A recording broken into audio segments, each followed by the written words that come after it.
because of the fact that we continue to get better in certain aspects of our offense.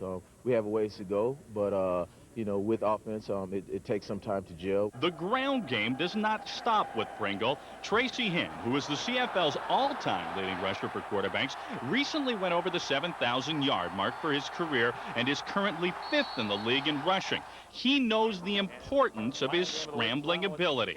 I have to be a part of our running game. I have to be effective when people don't rush in their passing lane, and I got to be selective. I know my importance to this offense, and I need to be on the field, so I can't take foolish chances running the ball, but I got to pick the right situations to run. As for the Boatmen, they rank 3rd in the CFL when it comes to running the ball, while Robert Drummond leads the league in touchdowns scored with 7.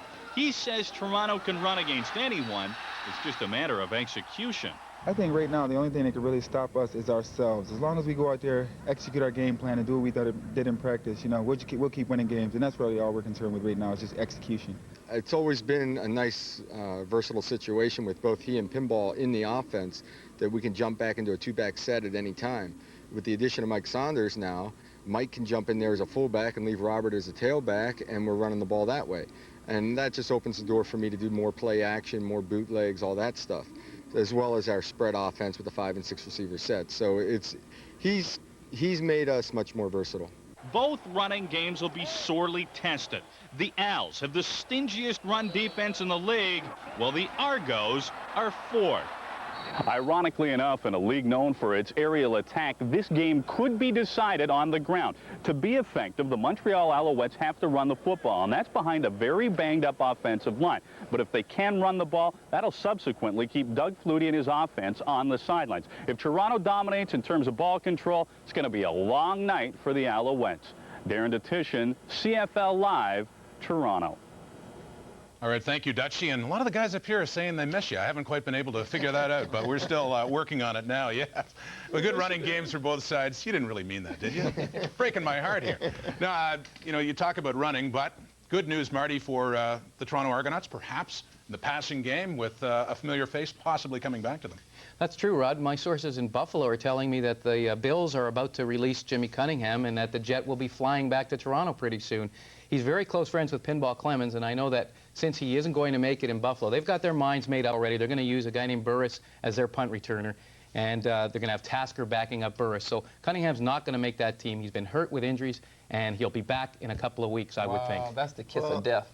Well, you know what? I think that's great news for the Argonauts if that happens, because Michael Clements has been used so much in recent weeks, and I'm sure Coach Matthews is concerned about him, you know, maybe getting dinged with all that extra duty he's pulling. But Jimmy would take a big load off of the return game and at the same time help him in that respect. Right. So that would be a great addition.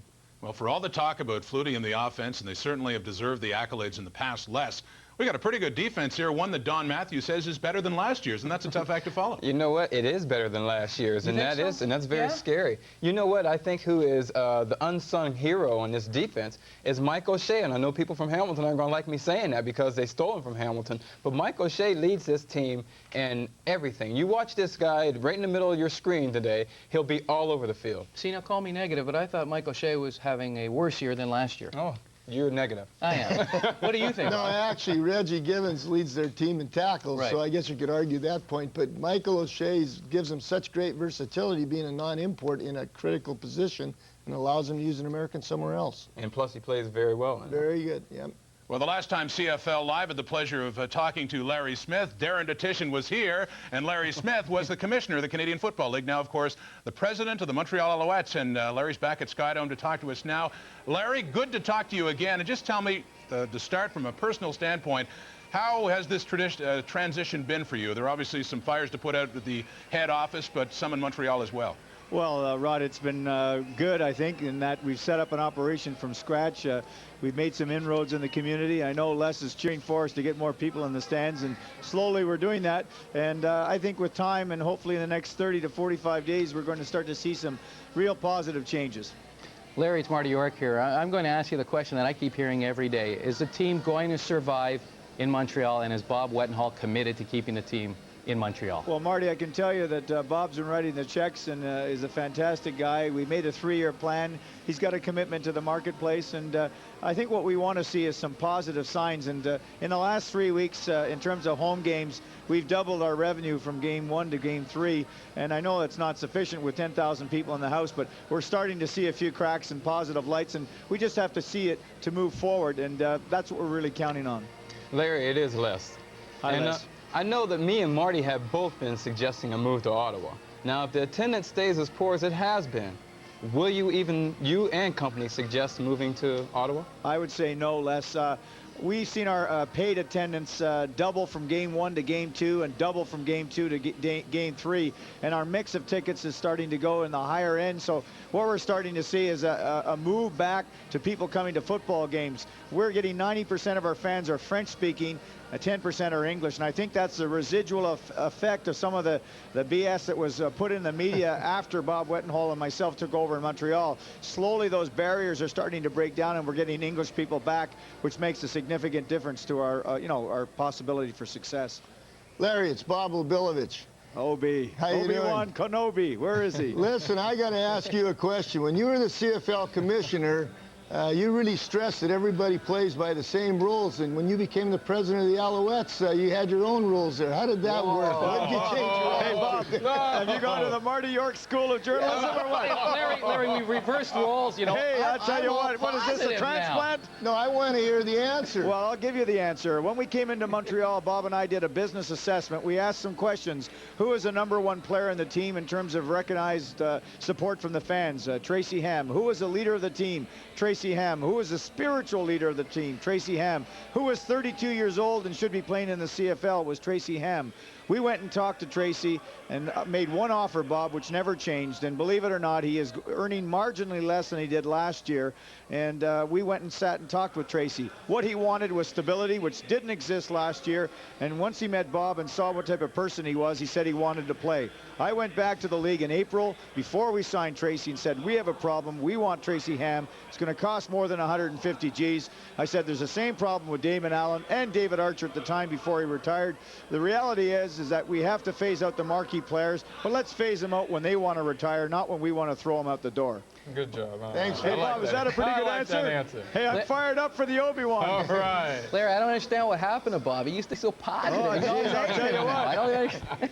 Hey, I'm asking a factual Boy, question. hey, Marty, it's life in the fast lane with Obi now. Larry, are you surprised that the CFL has not appointed a full-time commissioner to replace you yet? No, I'm not, Marty, and I'll tell you why. Let's be logical. When I came in 1992, I was a young guy who was wanting to do something to help the league. I love the league. It was a terrible time to come in as commissioner. There had been 2 or 3 guys before me who lasted a very short period of time. You get a guy like myself who steps out. You get a league going through transition. What we need is stability, and I think that someone out there would come into our league after 1 or 2 years of stability. But right now, it's hard to bring a high-profile person in because it's not necessarily the right time. So the governors have to take a look at what their options are and make some decisions quickly, whether they promote Jeff Giles or move in a different direction. But obviously, action needs to be taken quickly. And Larry, one of the guys that interviewed for your former job was none other than Bob Obilovich. What do you think? Well, I think Obi's doing a good job in the box with you guys, and I would recommend that he would stay there because it's a different type of environment. And, you know, I'm really happy that I survived it for 5 years, and I think I made a contribution. But it's something where you don't expect to have a long life expectancy. And basically, the 5 years that I planned to have, I went through and I did it, and I'm glad I did. But it's something you don't look at as a lifelong career. Well, Obi's not afraid to ask those tough questions, Larry, and once again, you haven't been afraid to deal with them. I'm going to get Obi back, Rod. Okay. Thanks a lot. Coming back to play, Hey, Larry. Obi, you know what they say about old football players. We never forget. Never at all. Thank you very much, Larry. Appreciate it. Thank you. Larry Smith, president of the Montreal Alouettes, and of course the former commissioner whose seat at the CFL office remains to be filled. You were going to say? Well, you know, Rod, I know that Larry is advocating the hiring of Jeff Giles, the chief operating officer, as the commissioner of the league. He would like to see him there. Now, I'm not sure the majority of governors agree, and I think that's why you're seeing such difficulties right now in replacing him. Well, we talked to Larry about off-the-field matters, on-the-field, Obi, and I know something that you've talked about as well. This team, Smith and company, have some concern at wide receiver. Well, I think that's the biggest problem for the Alouettes. halfway through last season, we talked about the fact that they didn't really have a quality wideout, and they thought Chris Wright would be the guy, but he hasn't shown that he's a good wideout. In fact, he hasn't been returning the ball like he did before, so they got to get somebody there that can make him a threat.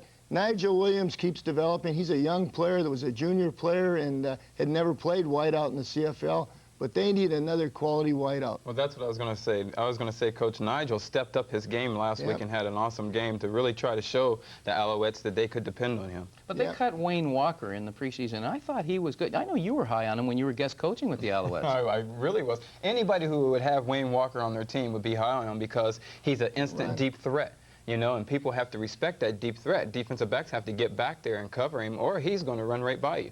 Well, recently, whenever any team is marched to Skydome, they know they're in for a tough test against Don Matthews, Flutie and company, and certainly the Alouettes are looking to end their two-game losing skid.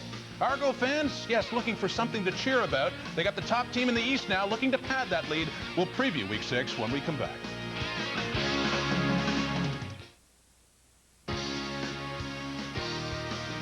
The CFL Players of the Week for week number 5. One of them playing tonight, Robert Drummond. Had a great game against BC. A couple of touchdowns for the Argos. Had 100 yards on the ground and 79 yards receiving. Orlando Steinhauer, a couple of picks for Hamilton against Winnipeg. And Willie Whitehead, top lineman. What a game he had in the face of the Bombers quarterbacks all game, it seemed, for the Tiger Cats. Well, lots to come this week in the CFL, including tonight. At Commonwealth Stadium, the Edmonton Eskimos, leaders of the West, take on a team they have already seen once before, a tough team, the Saskatchewan Roughriders. And in that one, the starting quarterback for Saskatchewan, we'll have a chance to chat about this. Yes, once again, it will be Reggie Slack, despite the many cries for Kevin Mason, the young one. Also, BC Lions against the Hamilton Tiger Cats. We've got that for you. CFL Live on Saturday with you, 12:30 p.m. Eastern, 9:30 a.m. Pacific time. Join us for that one. And before that, of course... Well, anytime's great. 2 weeks ago. When it feels just right, we're gonna kick back, relax, watching football on a Friday night. It's Friday, and we're gonna be hard to take. Friday football's the best. You gotta sing it. Plus, I like this song. It's catchy. You gotta sing. I tell you what, everybody in Canada will be singing this song. It's the Friday Night Football song, and yes, we have Friday Night Football for you tomorrow. Big game for both of these teams. Winnipeg Blue Bombers, Calgary Stampeders, both off to disappointing 1-4 starts. Bombers coach Jeff Reinbold sees some similarity in both of these clubs.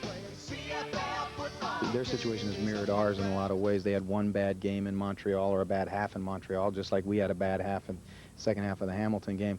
I think the thing that's different about the two clubs is that they've got a core of veteran players. You know, you look at AJ and you look at Marvin Pope and Marvin Coleman and Alfred, and they've got a bunch of guys that I'm sure are not, this 1-4 start isn't sitting very well with. And then on top of it, Wally, who rarely loses a game in June or July at all, I'm sure they're going to be loaded for bear, and they're going to have a, red backside ready to get after us.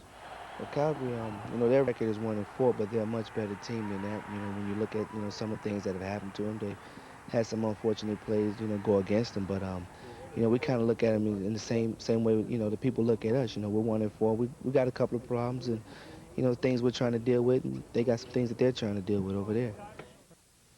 There have been a few reports, speculation that Jeff Reinbold's job was in jeopardy. Well, Lynn Bishop, president of the Blue Bombers, called TSN. He told us that that is absolutely untrue. Of course, Reinbold in his first season with the Bombers, and yes, off to a 1-4 start, but a lot of changes. And Obi, as a former coach, I'm sure you can appreciate the fact it's ludicrous to think that a job could be on the line this early in the season, and Lynn Bishop certainly arresting that. Well, one thing's for certain as a coach is that when you lose, nothing good happens. Everything's 10 times worse than it actually is. And I think Mr. Bishop has shown his support for Jeff. Everybody knew that he came in and made major changes there, 22 new players. So we said at the beginning of the season it was going to take a while for that team to gel, and fans and everyone else are going to have to be patient until they can get established and get some consistent quarterback. You're right, Bob. It was ludicrous to suggest that his job's online. I can proudly say I wasn't the one who reported that his job was online. But I do have to question Jeff Reinbold. I like the way he coaches, but I have to question him for using McDougall in this game coming up. McDougall didn't show me much, and what's worse is that you're giving up on Vargas, who I thought, aside from last week, has had a decent season. I can't believe that you're saying that, Marty. Well, you got to build with your kid. If we're going to talk about the Saskatchewan quarterback situation, you want them to get rid of Reggie Slack for, That's right. for Mason. That's right. And you don't want him to go to Dougal. Well, because, you know, I don't understand that. Jim Daly in Saskatchewan keeps saying that their future is, you know, their future quarterback is Kevin Mason. Well, I'm saying that this team in Saskatchewan is good enough right now, that their future is right now. Go with the kid. Mason has been the better quarterback. End of story.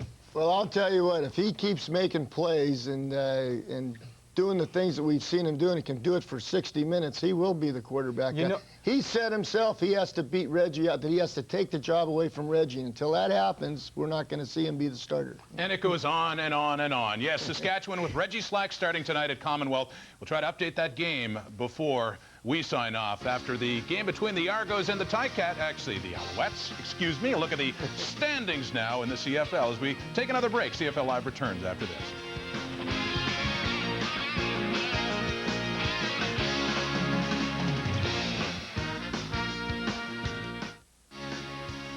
Thanks to everybody who emailed us during the show. We have one from Derek Knowles of Aurora, Ontario, who writes specifically to Obi, saying, I think the Argos could really use a deep threat at wide receiver. Do you agree, Obi? I have a feeling that Obi does agree.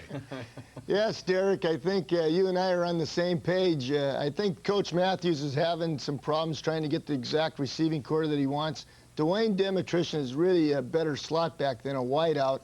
And if they could get a deep threat, and as we talked earlier in the show, if Jimmy Cunningham comes back, then I think that would help their offense immensely. Coach, but you know it's going to be hard for them to get a deep threat when Don Matthews mentioned that he will not have anybody that's paid higher than Paul Mazzotti. Well, there's guys that can run faster that won't be paid as high as Paul Mazzotti. Wait a minute, I never heard that remark. Did he say that? Well, Is that another one of your scoops? I know for a source told me that who's a source? Give it up. Give it up. That Earl Winfield was interested in going to Toronto, and he had talked to Don Matthews about it, and he said, I cannot pay you any higher than Paul Mazzotti. Interesting. You guys are both digging up dirt on Don Matthews. Paul Mazzotti, by the way, makes $70,000 a year just to get his salary in there. Wow. You shouldn't do that. Well, let's have a look at another email now. This one from Alan McPhee of Ottawa, saying the Alouettes haven't had much success against the Argos. How important is it psychologically to get the monkey off the back and prove that, yes, they can win? Well, let's look back at it. You talked about the Eastern Final, 43-7 for Toronto. In preseason, Les, I know you're a guest coach with the Alouettes, 40-0 Argos. That's why they lost like that. Preseason, I still think it would matter, especially against that team. Do the Alouettes have a bit of a wounded psyche here taking on Toronto? Oh, for sure they do. I mean, Toronto's had their number since, I think Coach had mentioned way back 2 years ago, they probably gave them a close game, but they still lost.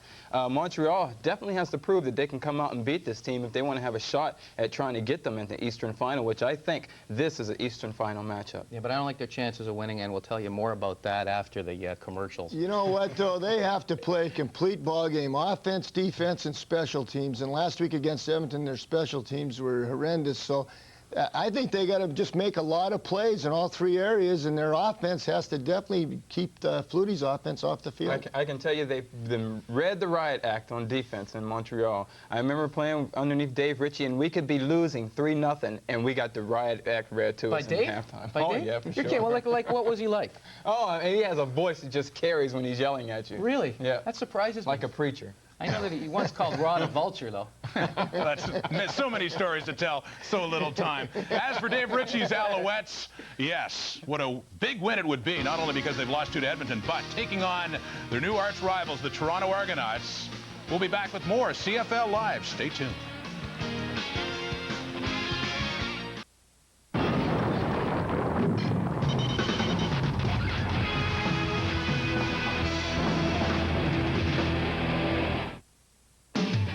It was the last time the Toronto Argonauts and the Montreal Alouettes met.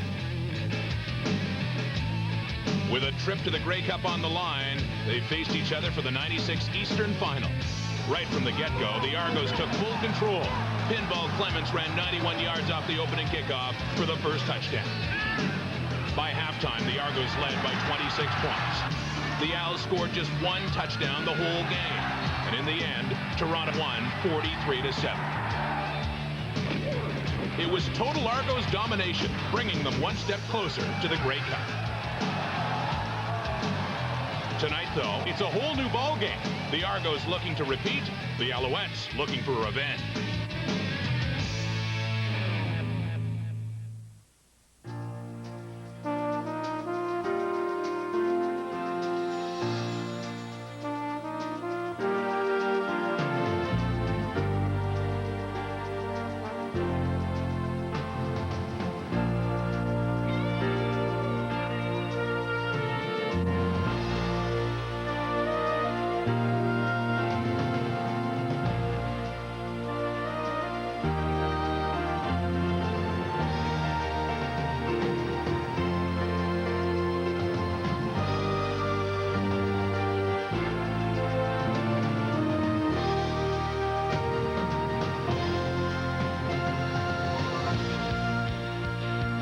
Live from Skydome in Toronto, it's the Montreal Alouettes and the Toronto Argonauts on CFL Live.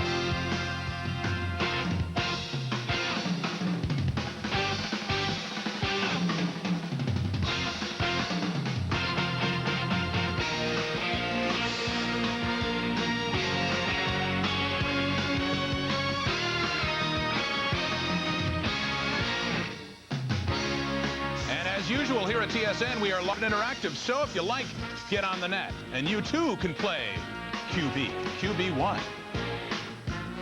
And welcome to CFL Live again. I'm Rod Smith, joined by the panel, Bob Ovilovich, the coach, Les Brown, Marty York of the Globe and Mail, as we get set to start week number 6, the Argos and the Montreal Alouettes. Yes, in recent history, the Argos have been dominant. A preseason game where they pasted them 40-0, and then that Eastern final before then. Montreal has a lot to overcome. The Argos have a pretty good defense as well. Let's head to Lee Pedersen and John Wells.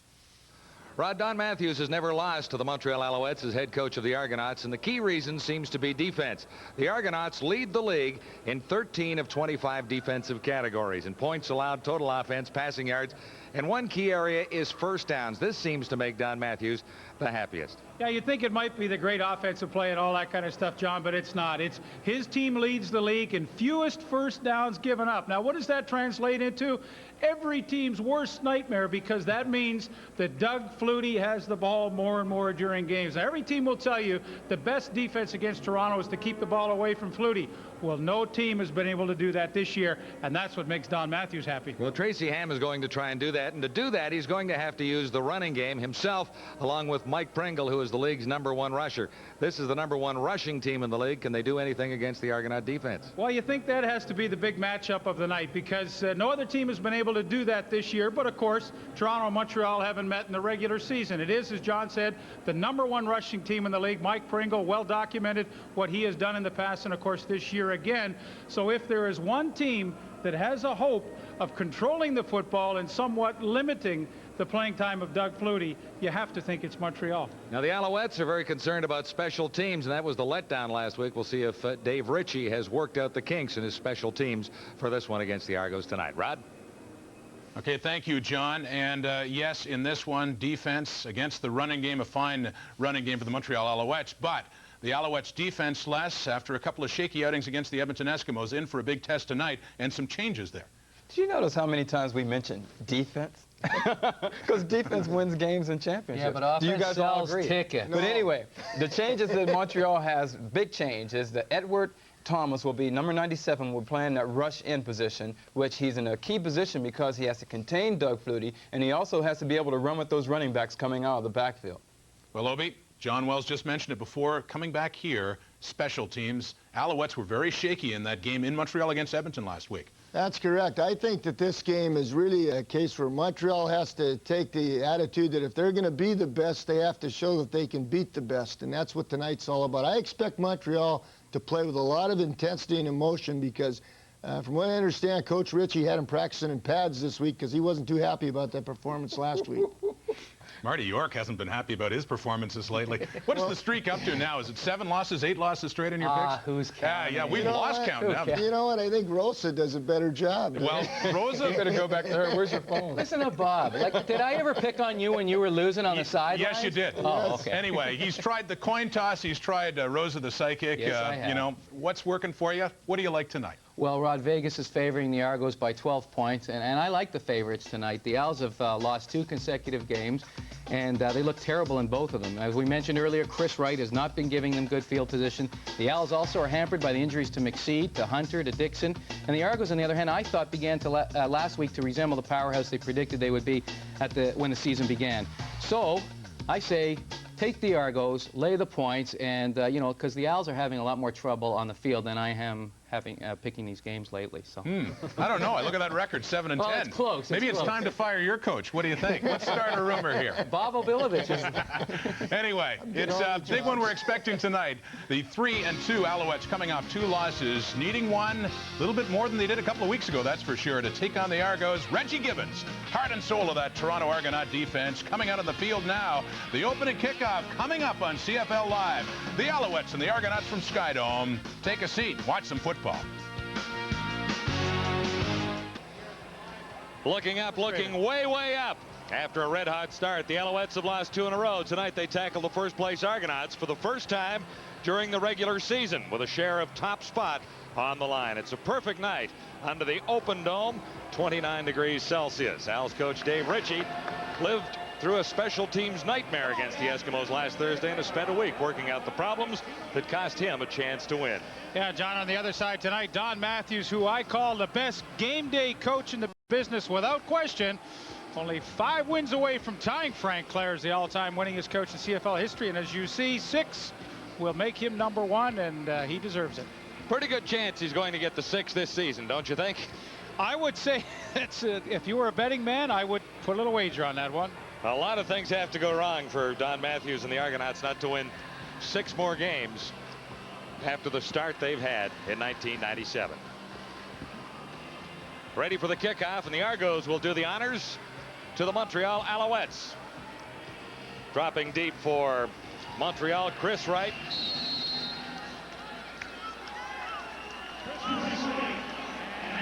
And Nigel Williams also back with Wright, but Wright has been the primary return guy. Vanderjack has it underway. Williams takes it at the 20-yard line. Pretty nice run. He's out near the 30. Stopped by Dwayne Demtrition there. Montreal quarterback Tracy Ham had his best passing day of the season in last week's loss to Edmonton with 364 yards and carries for 30 yards more, but he still lost by 10 points to the Edmonton Eskimos for Montreal's 2nd straight loss, both against the team from northern Alberta. You know, John, we talked in the pregame show with Tracy Ham. Obviously, he'd like to get Mike Pringle untracked against Toronto. Toronto, a tough team to run against, but if Pringle can't go, Tracy Ham knows he's got to run the football tonight. Tracy Ham with 2 receivers to each side of the field. He's got one open and a first down. Jock Climby out near midfield. On the 55-yard line, stopped by Marcelo Simmons, Jock Climby and Chris Armstrong, Hamilton's most reliable receivers. Mike Pringle has to run well for the Owls to succeed against Toronto. And the big problem seems to be up front, and really it doesn't seem to be there. They've lost a great one in Mark Dixon, out for a long time with a knee problem. Roosevelt Patterson gets his first start for Montreal, so that's a concern for Dave Ritchie. Well, it is. Roosevelt Patterson been with 3 teams already, and only in week 6 began with Hamilton released, went to Toronto now released, and of course Montreal desperately needed a body, and they got him. From the 53, it's Mike Pringle, tries to turn the corner, and he gets a yard inside Toronto territory before Eric Johnson wraps him up. A couple of changes of note tonight for the Argonauts. They're going to go to a 3-4 alignment with Oscar Giles out of the lineup. That means Eric Johnson gets to start at outside linebacker. And in the secondary, happy to have back tonight Donald Smith. Broke his arm in week 2 of the season, has a cast on it, will play with a cast for the entire year, but he really is the final piece in that secondary. They're glad to have him back in there. Gain is 3. This will be 2nd and 7 Alouettes just across midfield at Skydome. The opening sequence in game 1 of week 6 in the CFL. Some early movements. Time count violation. Montreal number 8. That's a tough penalty to take early in the game. I mean, you've got a good opening drive going. Things have gone nicely, and you get the 2nd and 8, and all of a sudden you just take a little too much time, and a little thing like that will drive a coach like Dave Ritchie nuts, who was nuts last week because special teams played poorly, and it doesn't take a lot to get Dave agitated. Nuts puts it mildly. Here's Tracy Ham on 2nd and 12, right into the hands of Williams, and out again. You know, it's funny, John, I had a long chat with Tracy Ham before the game about his receiving core, the good things and the not so good things. One of the not so good things was Nigel Williams and his inability to make the catches and make the easy ones. I mean, he did a great job to get into the open seam in the zone, but just did not hang on to a perfect strike by Ham, and the opening drive stalls. Just 14 completions for Ham to the outside receivers so far this season. Baker's first punt of the night had to go out for it. Gets it away. And Mike Clemens chases it right down to the 1-yard line. Bobbled it there. And now takes out. Nice little return for the pinball to get out near the 20. 57-yard punt almost sailed for a single. Doug Flutie is near the top in all quarterbacking categories. He is 2nd in passing efficiency and number 1 with completion percentage of 65.7, and in touchdowns as well with 10 on the season. Flutie and the Argonauts will begin back at the 20-yard line. First sequence of the night for this Toronto offense.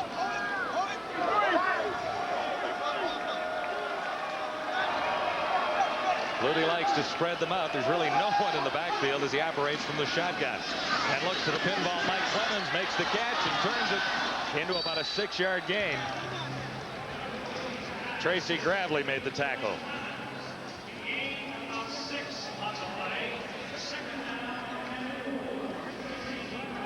In the Argo backfield, Mike Clemens, the CFL's leading receiver, with 35. Robert Drummond leads the league in touchdowns with 7. Had Mazzotti and Saunders. There are really no weaknesses there. And up front, you've got Mike Kiselak anchoring the offensive line.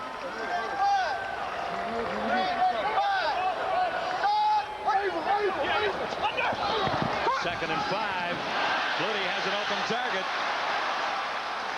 Mike Saunders has a first down out near the 40. Wrapped up by Irv Smith. 15 for Mike Saunders. And the defense that Doug Flutie will look against tonight is a pretty banged-up group. Up front, you've got Thomas Hips, the rookie from the University of Toronto, who's had an exceptional first 5 weeks. Edward Thomas comes in to replace Larry McSweed at outside linebacker. McSweed was having a terrific year until he was hurt, and that secondary is banged up. Spencer McLennan in the middle, playing with a hyperextended knee, and Doug Kraft on the corner. He, too, bothered by an ankle injury. This defense is hurting. Shovel ahead for Robert Drummond, and he has another 5 for the Argonaut total.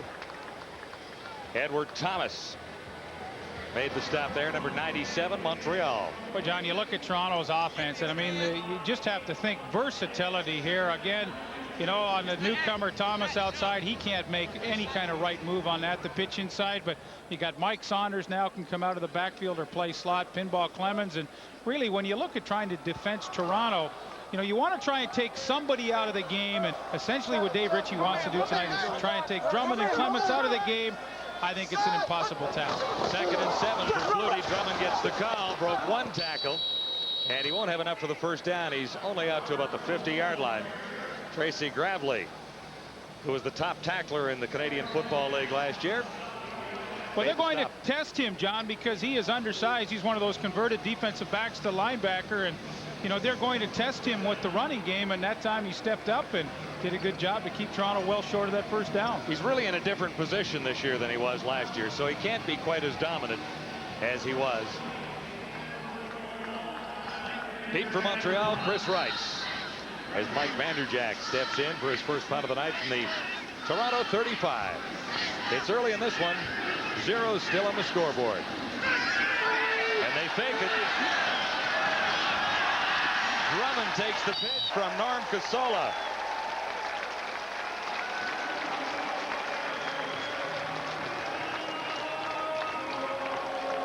That'll be enough for a Toronto first down.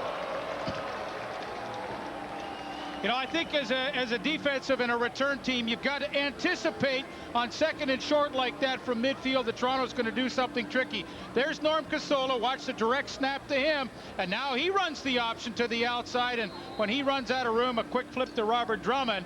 And, you know, you have to think that Montreal's return team was just sleeping, because you've got to be looking for a play like that against a Don Matthews team, and they just were flat-footed. The Argos right at midfield, first down at the 55. Flutie fires in a hurry. Mazzotti couldn't hang on. You know, John, you go back to that third down gamble by Toronto, and kind of funny because last week Edmonton burned Montreal on a number of those kind of trick plays, and you would really think that they'd be watching for it, but for some reason they just allowed that play to develop and occur and let Toronto keep this drive going. 9:32 to go in the opening quarter. The Argonauts have marched out to midfield, beginning this drive back at the 20.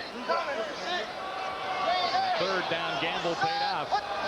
Second and 10, Flutie. To his right, here comes the charge from Gravely. He has Mike Clemens, who escapes the first tackle and may have enough for the first down. Payton forced him out. Anthony Drawhorn had a beat on the pinball, and he slipped away. Mike Clements will really become the true slot back in this system now with Mike Saunders in the lineup, and a good pattern on Drawhorn, and even better to break the tackle and pick up what appears to be close to a first down. But you look at Toronto with essentially 3 running backs in the lineup. Who's going to play slot? Well, they have Mike Saunders on the depth chart listed there, but I think it's going to be Mike Clements. The way he's matured as a receiver in the last couple of years, he's going to get the bulk of the work at slot back, I would imagine, tonight. That's about a year ago at this time, the Argonauts were trying to find a position for Mike Clements. It was a game in Saskatchewan that Clements finally emerged as a big part of the Argonaut offense. And for the first 3 or 4 games last year, they were struggling to find a place to play him. And then all he does is go out and catch 116 balls and lead the league. And of course, this year now, that was his 36th catch of the season. So he's the league leader once more. He is the league leader once more. And leading in all-purpose yards as well, with 1,214, averaging 243 per game coming into this one. You know, if you ever look at a player and wonder why he's allowed himself to have a long career, it's a guy like Mike Clements who's been able to convert himself and be much more valuable in another area than he used to be. On 3rd and inches, Flutie himself, no flags, first down Toronto. I mean, he's a great running back and a great kick returner when he first comes in the league. As a running back, he sort of diminished a little bit. So what's he going to do? He becomes a great receiver and becomes an even greater asset to this team. So it's no wonder to me why he's allowed himself to have a tremendously long career with this football team. And when you think of a guy his size accomplishing that, I mean, after a few years as a running back, the pounding is a little more intense than where he's been playing in the last little while, at least effectively as a slot back. Absolutely. And you look at 9 years in the league. I mean, with his personality, the way they love him here, they can't get rid of him anyway. I mean, there would be a lynching at Nathan Phillips Square here in Toronto. Toronto first down, Flutie shotgun. He has Drummond open again. Out to the 40. He's about 4 yards closer to a first down, and wrapped up there by Paul Randolph. I think what Dave Ritchie would love to do on defense tonight is to give Flutie a lot of different looks and play some zone behind it, come with 7 people as he did on the play that Clemens caught the first down, and then come with some 3-man rush that he said Hamilton gave Toronto all kinds of trouble with earlier in the year, and I agree with that, but try and keep him as off balance as you can if that's possible. This is 2nd and 6. Flutie reversing and then jump passes for Drummond, who's away from one, and run out by Harold Nash. Hensey Charles had Drummond slip by. The gain is 26 yards. Flutie makes it look easy. Guy really does, you know, to get away from the rush. He sprints, and then Drummond just sneaks back across the green, and Montreal is going all one way, and Drummond just sneaks back behind it. And a terrific gain, a good drive for Toronto. Robert Drummond, of course, beginning his career in the Canadian Football League with Don Matthews and the Baltimore Stallions. Flutie first down, end zone toss. Oh! Good defensive play. Pinball was the intended receiver, and Anthony Drawhorn was covering. I think he got a hand in there.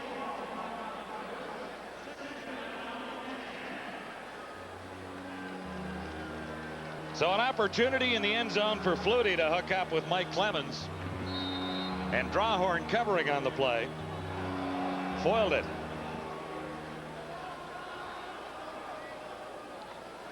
It'll be second down for the Argonauts at the Alouette 14. 3 receivers near side, far side, and here's Drummond on the near side in across the 5-yard line. Should be another Argonaut first down. The drive continues. Hensey Charles finally put the stop on Drummond. You know, we talk about versatility. Here you've got a running back like Robert Drummond's got world-class speed in the 100. You line him up at wide receiver to run the quick screen. Well, you get a receiver, but you get a great running back at the same time. And, you know, he picks up some hard 3 yards to get that first down. But, again, unbelievable versatility with this team. Argos have 3 cracks at it now from the 3-yard line. Drummond gets the first crack at it. And maybe a yard. Tossed back by Tom Hips, number 77 for 1.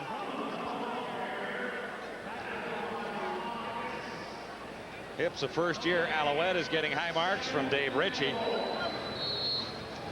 Leif pointed out earlier that the Alouettes are hurting a little bit. Spencer McLennan had a problem coming into the game, and I really haven't seen Spencer in the secondary for the last couple of plays in this sequence. Hensey Charles is in there, number 6. He's listed as the backup, so there's a problem area for Montreal. 29, he's going to go to 29. Hensey go to 29. Second and goal to go. Argonauts at the Alouette 2-yard line. Flutie himself, and he's about halfway to his goal, down to the 1. So the Alouette defense has given up a yard each time. The Argos, with 3 cracks at it from the 3, have 1 left from the 1. Good penetration up front from Tom Hips, 77, and Swift Birch. They get underneath the Toronto offensive line, and no way for Doug Flutie to get close. So gambling situation for the Argonauts. I love the call. I mean, you know, worst comes to worst, you don't get the touchdown. Montreal's got 99 yards to go. 109. 109. Here we go. That's the touchdown. Robert Drummond in for number 8. 8 touchdowns. Drummond was the league leader in touchdowns. Coming into the game, he now leads by a couple. Well, when a defensive team's getting good penetration in your short yardage situations, you've got to go up and over the top, and Drummond does that up and over the block of number 57, the right guard, Dan Payne. And the third down gamble pays off for the Argonauts. That's a beautiful drive. It really was. I wondered about the call prior to that, Leaf, at the 2-yard line where Flutie kept it himself to try and get in from 2 yards out straight ahead when you've got a guy like Drummond in the backfield. I don't disagree. It really doesn't matter a whole bunch. They got in. Touchdown Toronto, converted by Mike Vanderjack. It's the Argos with a drive from their own 20 all the way down to the Montreal end zone. Toronto leads 7-0.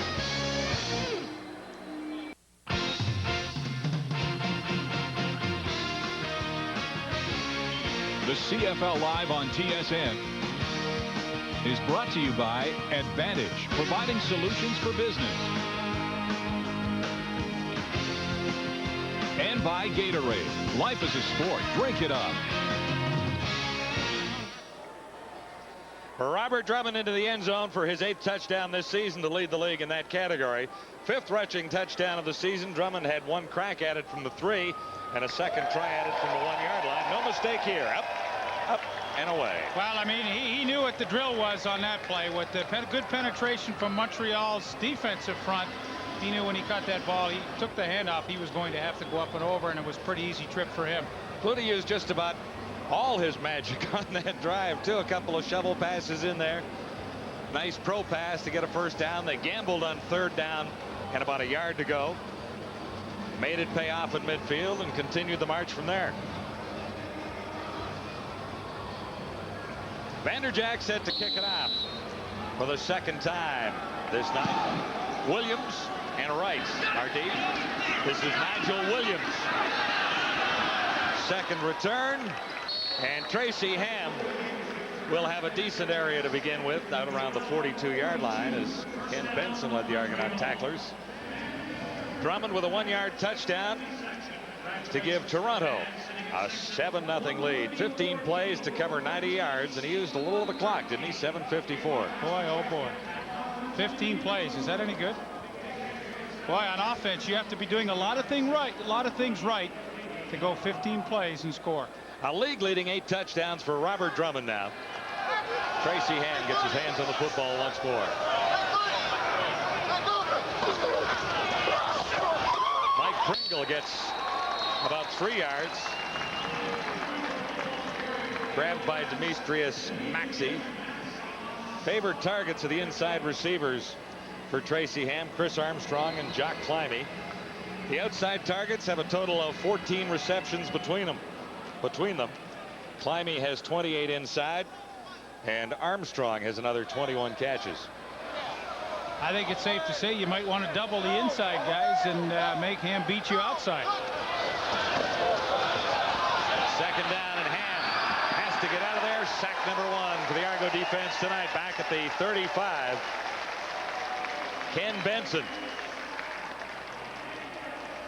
6 tackles last week against BC. By my notes, Benson's first sack of the year. Well, against the banged-up offensive line, you get them second and long. First thing you do is come with the blitz. Watch off the corner, 37, Benson. He's going to be the guy that will finally make the play. Here he comes clean. Toronto coming with 7 men, and no way that Montreal could protect that. But not surprising, banged-up offensive line, go after him on second and long. 2 and out. That's costly to the Alouettes.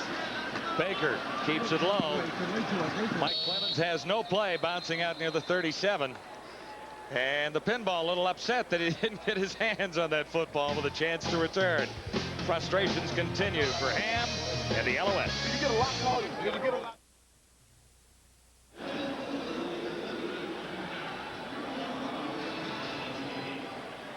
Eight CFL MVPs in tonight's game. There's Flutie and the rest. That's pretty impressive, isn't it? Really is.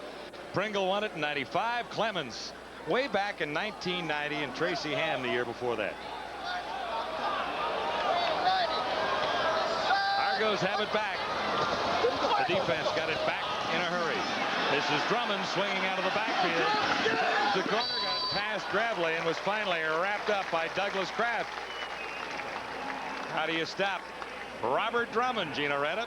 You know, it's a good question right now because the Owls, the defense, when they came back to the sidelines, they started chatting about what are we going to do. Drummond's going for that quick screen, and Flutie just hanging that ball up. He's 6'3", going against some DBs who are just barely 6 feet tall. And if Flutie keeps that ball hung up like that, they've got to start making some more contact on Drummond, make a little traffic for him so he doesn't get that chance to take that turn.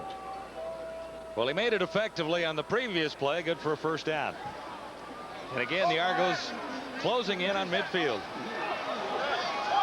7 Toronto first downs already. The Owls have 1. Flutie swings it the other way for Robert Drummond, who makes a nice move to cut back in. Tracy Gravely got him there. Gravely, the Eastern nominee for most valuable defensive player in 1996. Well, you know, you go back to that graphic, only 1 first down for Montreal, and it goes back to what we were saying in our opening about what Don Matthews likes about his team the most is they allow the fewest first downs, and only 1, you know, so far in this quarter is unbelievable. And of course, it plays again everybody's worst nightmare. Flutie's been on the field the entire first quarter. Plays right back into Flutie's Whoa! hands. I think there might have been early movement down there, Leaf. Did you spot it? I spotted Dan Payne going about 5 yards in the air is what I did. Third penalty of the night. Doug Peterson. There's Dan Payne. Watch this. Now, you talk about a guy getting shot into orbit. Oh! Now, Dan Payne is 6'7" and 300 pounds. That tends to generate a little animosity out there.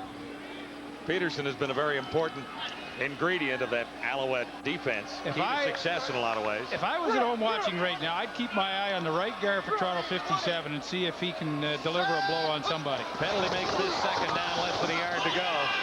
And Peterson got through to make the tackle. I don't think they've got the first down. Might have lost a little bit. Robert Drummond was the ball carrier. So Peterson warmed up on the previous play, took the penalty, and may have forced Toronto into a kicking situation.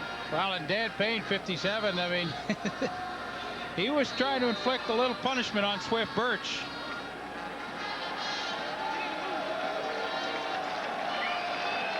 Another third down gamble for the Argonauts. About a yard shy. They'll try and get across the 49-yard line with Drummond, and there's no problem there. Here's Robert Drummond. Good night. Robert Drummond. His second touchdown of the game.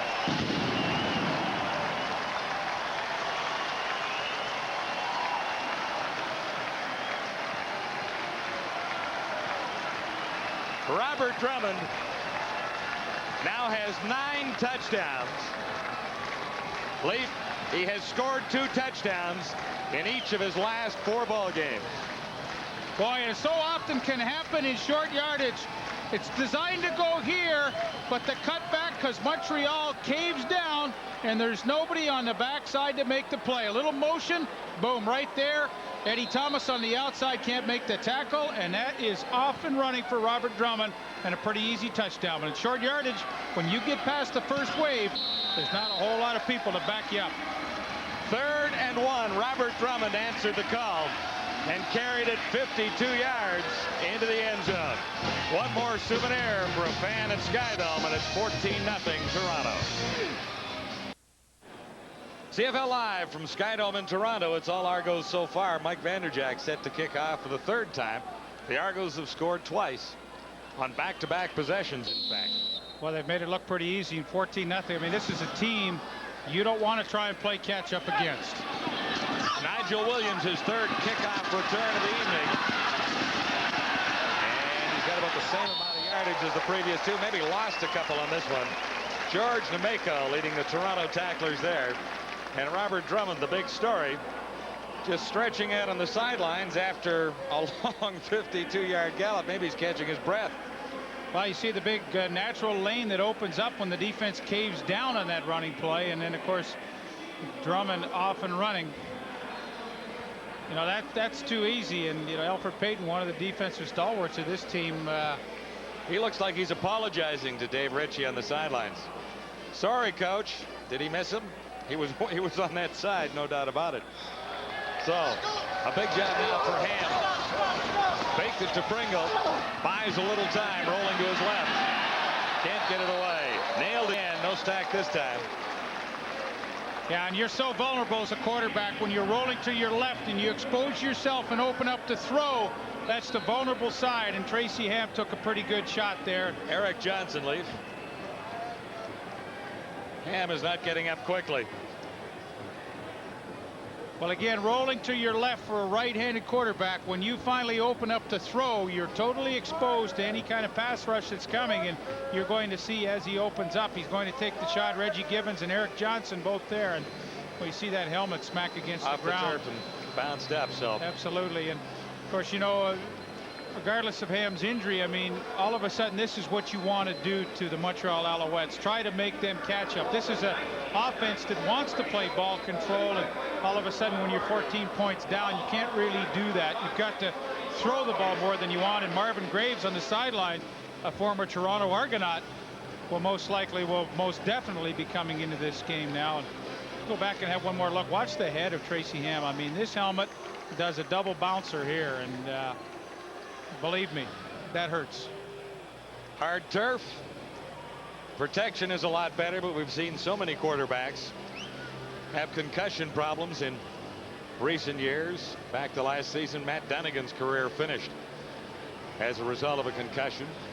Anthony Calvillo and Hamilton still trying to get back into the Tiger Cat lineup after being nailed in a game against Winnipeg 3 weeks ago. I think he's going to play this Saturday against the BC Lions. You know what I love about Doug Flutie, and one of the statistics I truly like about him, he always gets his team off to a good start. And you know, I don't have the historical statistics on how many of his opening drives result in points, but again tonight the opening drive goes for a touchdown. 15 plays, and it's the 3rd time in 6 weeks that the opening drive has resulted in a touchdown. So you talk about consistency. Doug Flutie again tonight has given him a great start, his team a great start in this first quarter. Well, it's a great start when you get points out of it, but Flutie about 90% of the time gets his team in good field position anyway. One more time on the Tracy Ham hit. It's Eric Johnson, number 37, coming through there, wrapping up Ham as he tried to deliver the football.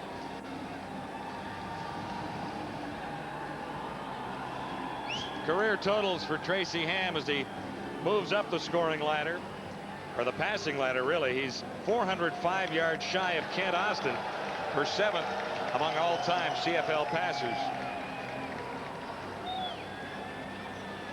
Marvin Graves played for the Toronto Argonauts for a bit of time, but has really seen very little activity as a member of the Montreal Alouettes. Got into a game when Ham was shaken up with an ankle problem a couple of weeks ago.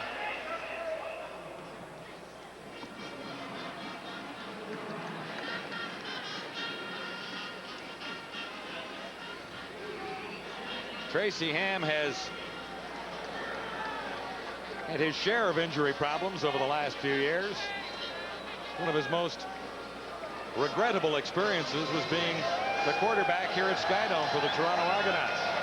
Things just did not go well for Ham and the Toronto offense back in those days, but he came back to Baltimore, got the Stallions into the Grey Cup, and he won the big prize in Regina in '95. You know, John, the biggest problem for Tracy Ham when he was here in Toronto was the fact that he had to play for Miles Davis. Miles Davis, the offensive coordinator, just did not like him and put him in that run and shoot environment that Tracy Ham didn't like, and it was just a bad mix all around. Well, at that stage of Ham's career, a lot of people might have thought that it was over. But Tracy Ham, as mentioned, bounced back with Baltimore. Well, he got back in a more structured offense where he had the running game with Mike Engel and, you know, Robert Drummond at that time. Chris Wright was there, and Peter Tui Paluto. It was the kind of offense that he flourished in. When he was in Toronto, he was a fish out of water. It was not his system, and consequently, he performed miserably. He felt miserable. Yes, it was a forgettable stop. And he was happy to get out of here. But hopefully he'll be back in. Marvin Graves, you mentioned limited playing time this year. Has only thrown 14 passes, completed 10 of them. Has neither a touchdown or an interception on the board this year. And Graves comes in looking at 2nd and 10. He'll use the shotgun at early movement as Graves looked to the near side after the whistle is gone, looking for Nigel Williams. Well, Toronto in the first quarter has shown that they will send more than the normal front four after Tracy Ham, and I would think, being up by 14 points, knowing Marvin Graves has had limited experience in this league, of course, in limited playing time this year, if I was Toronto and Bill Bradley, Montreal number 13, defensive coordinator, I would turn the heat up. Big time. You might as well. I would turn the heat up full blast. A procedure call against Marvin Graves. So that'll make it 2nd down and 15, back down to the Alouette 19-yard line. Al's already in trouble. Their number 1 quarterback is on the bench, shaking out the cobwebs. We have no idea whether or not Tracy Ham will be back in this ballgame. Right now, this is Marvin Graves' football team. Again, difficulty finding out exactly what he was doing down there. Or did Gibbons procedure, Montreal jump number offside? 53. No, it was an Alouette. So now, Marvin Graves has been in for 2 plays, and he's lost yardage on each one. Hasn't lost a down yet. Hasn't taken a snap yet. Hasn't taken a snap. 2nd and 20. Back at the 14. He's losing ground here. Better get this one away and get set to punt out of Alouette territory before they're all the way back to the goal line. Graves setting up over the middle. Climby couldn't bring it down. Tight coverage down there on the final play of the opening quarter. It's been all Toronto so far. Tracy Ham being attended to at the Alouette bench. It's 14-0 Argos.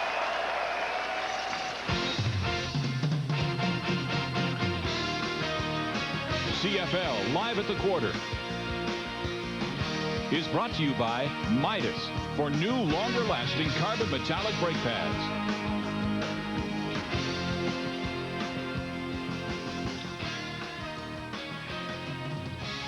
Welcome back to CFL Live at the Quarter. Rod Smith along with Obi, Les, and Marty. If it can go wrong, it probably will for the Alouettes so far in this game. When they were the Baltimore Stallions, you may recall who the backup running back to Mike Pringle was. None other than Robert Drummond, who has owned this game so far tonight. Obi, he's doing it every which way as possible.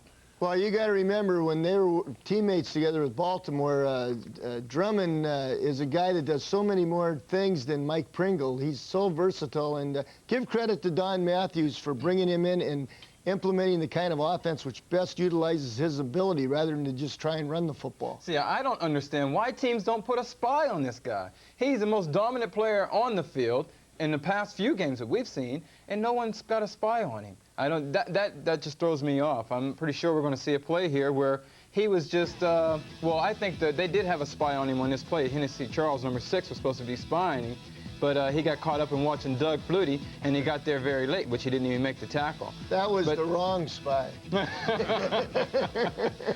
Defensively, I don't know what's wrong with Alfred Payton. I mean, he was one of the premier defensive linemen in the CFL. He's done nothing. If he showed as much enthusiasm on the field as he did, let's say, last season when he slapped his assistant coach, Scott Spurgeon, in the face. Mind you, Spurgeon's an annoying guy, but and the way he's hugging Richie today, he's not in the top 50 in tackles. I think the Alouettes need Grant Carter back, and Grant Carter is on the bubble with the San Diego Chargers. I think he'd be the kind of guy to give them the spark that they need defensively. Well, the Alouettes were hoping one of their methods of winning this game would be keeping Doug Flutie and the Argo offense off the field. They have done anything but. Mostly the Argos so far. 14-0 lead. Let's head back to Skydome now to John and Leaf. And the Argos are going to get it right back right now, Rod, with that 2-touchdown lead. Alouettes, Terry Baker is standing on his goal line, set to kick it to Mike Clemens outside, or just inside Alouette territory, standing at about the 54-yard line. Time of possession, Leaf, is rather interesting. The Argos 10:32 for their 2-touchdown drive. Montreal has held on to the football for 4 minutes and 28 seconds. Here's Baker, keeps it low. It's not deep. The pinball takes it on the dead run. He's all the way to the 35 and down to the 30-yard line. The Argonauts in good shape once more. Randolph made the tackle. 25 yards on the return, and it's all Toronto on the scoreboard as well as on the stats board. Talked about that time of possession a second ago. Oh boy, there you see it, plain as day. I mean, that is just total domination. Sometimes time of possession is very misleading, but in this case, not at all. With Montreal only 1 first down. Goodness gracious. And their starting quarterback, Tracy Ham, on the bench with a suspected concussion. Things do not look all that rosy. And the Argonauts set up at the 30-yard line to begin this drive. This isn't really much of a distance to the end zone from here, the way this Flutie offense has been operating tonight. Drummond again for a couple this time, just inside the 30, wrapped up by Edward Thomas. Thomas is into the ball game for Larry McSeed, who was the leading Alouette sacker over the first 4 weeks of the season. Thomas played 1 game earlier, but this is really his first start of the season. And less than a yard for Drummond that time. But he's had plenty on the football game so far, including a 52-yard touchdown run. 2nd and 10 Argonauts. Flutie shotgun. Standing in, he has Mike Saunders. Torrey Hunter wrapped up Saunders after he made the catch, but just one more weapon in that Argonaut arsenal. Well, I'll be honest, I really wondered how they were going to work Mike Saunders into the lineup. He's listed as the slot back, and he runs a terrific curl pattern here against Torrey Hunter. Hunter in as the nickel back, but, you know, you can see his credentials. I mean, he was an all-star, yes, as a running back, but you look back in Saskatchewan in 93 and 94, he got 58 balls respectively, so you know he's got tremendous hands. He loves to play for Don Matthews. That was his first coach in the CFL, so he's a happy guy. With another first down just outside the 10, the touchdown toss, and there are flags everywhere. The coverage on Daryl Mitchell too tight. Anthony Drawhorn is having a tough night. Yeah, and I don't think there's any question about this. Drawhorn's indicating that it wasn't him, but I don't think there's any question. He created the contact with Daryl Mitchell, and you're going to get a good look at it here, and you be the judge. I mean, I don't think there's any question about this one. Forward pass interference, Montreal number 5. In the left hand was on the rear end of Mitchell and kind of pushed him, tripped him, and all of the above. Did he have any other choice? Actually, the ball wasn't right on target, was it? I'm not so sure that ball would have been caught. So down to the 6-yard line with a first down. 3 cracks at it from there for the Toronto Argonauts, flying high on home turf at Skydome tonight. Flutie, end zone, touchdown. Saunders a couple of catches on this drive, including the touchdown toss. There is a flag down. Interference or a pick play? What did you see? Well, I saw a pick. Paul Mazzotti's going to get called for the rub. No question about it. I mean, every team has it in their offensive arsenal down at the goal line. Forward pass interference, Toronto number 88. Pete for No touchdown, folks. Well, watch to the left of your screen. Paul Mazzotti's going to come inside and try and pick off Harold Nash, and well, right there you see, yeah, here's where all the confusion's created. Now Saunders is wide open over here, but you know, for that much confusion to have been created, a pick had to occur, and you know, you try and be as subtle as you can, but Paul Mazzotti got caught. First down, Toronto, a little longer to go to the goal line. Not quite. Intended for Mitchell again. It was about a stride and a half behind the ball. He was in behind the coverage, however. Anthony Drawhorn covering. Crossing pattern initially at the line of scrimmage, and a good pattern. Drawhorn could have got called right there. The ball was in the air, and he bumped the receiver again. Kind of a marginal, but he sure did the right thing because he was beaten badly. And Doug Flutie just overthrew it. Look at the time that Flutie's getting to throw. I mean, I have yet to really see Flutie under hard pressure tonight. Second and goal from the 16. Flutie to the corner again. Saunders, same play. Saunders made the catch. He's got the touchdown. Took it away from the defender down there. Torrey Hunter tried to cover Mike Saunders. Saunders won the battle. So he's made 2 catches in the end zone so far tonight, Mike Saunders. This one will count. Well, if you ever wondered whether Mike Saunders could play slot back, I think this answers it all, because as he goes and fights for the football, this is what every quarterback dreams his receiver will do, is go up and challenge it, take it away from a defensive back, and that's what exactly Mike Saunders is able to do. That's an incredible catch and great concentration and desire to be able to make that play. Too many weapons for these Argonauts. Saunders first thing, his 3rd game. Sorry, John. First thing you think about, was there a big mismatch in height for Saunders to do that? No, there's only 1.5 inches apart, so that was just great desire. He jumped higher and harder. The Argos have a 3-touchdown lead. Toronto Argonauts have had possession of the football 3 times and scored 3 touchdowns for that 21-0 lead. This is Mike Vanderjag's 4th kickoff. Make it the 5th kickoff. He kicked off to start the game. And he doesn't mind. No. Kicking very well for Toronto, both punting and place kicking. Pringle ready to return for Montreal. The Owls need to get something going here. Not much of a return, or at least not much for field position. Stopped by Noah Cantor. You know, John, on every touchdown catch, people do things so well. Watch Robert Drummond take on the blitz of middle linebacker Paul Randolph. He makes the block. Flutie has that extra bit of time to throw against the blitz, and they get the touchdown to Mike Saunders. But, I mean, when you talk about a team effort, that's not a statistic that will show up. But let me tell you, in the film session tomorrow, they're going to say Mike Saunders, great catch, but they're also going to say great pickup on the blitz, Robert Drummond. Tracy Ham is still on the bench. Marvin Graves at the controls for Montreal. His 2nd sequence. A marker goes down as Graves connects with Nigel Williams, and Gino's got an update at the Alouette bench. Well, John, the good news is when Tracy Ham came out the field, he said he had no whiplash problems. When he snapped his neck back, there was concern he might have suffered whiplash. No whiplash problems, but he thinks he actually went unconscious. He's not sure. He doesn't remember. With that in mind, the doctor said he suffered a significant concussion, gone for the rest of this half, and likely gone for the rest of the game. I would think likely gone for the rest of the game the way it looks down there. Thanks, Gino.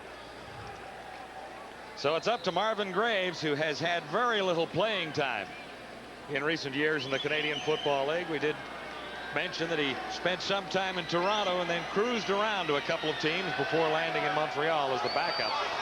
First downs by the Argonauts 11. Marvin Graves trying to get the second one for Montreal. Picked out. Johnny Harris headed to the end zone and wrapped up at about the 12.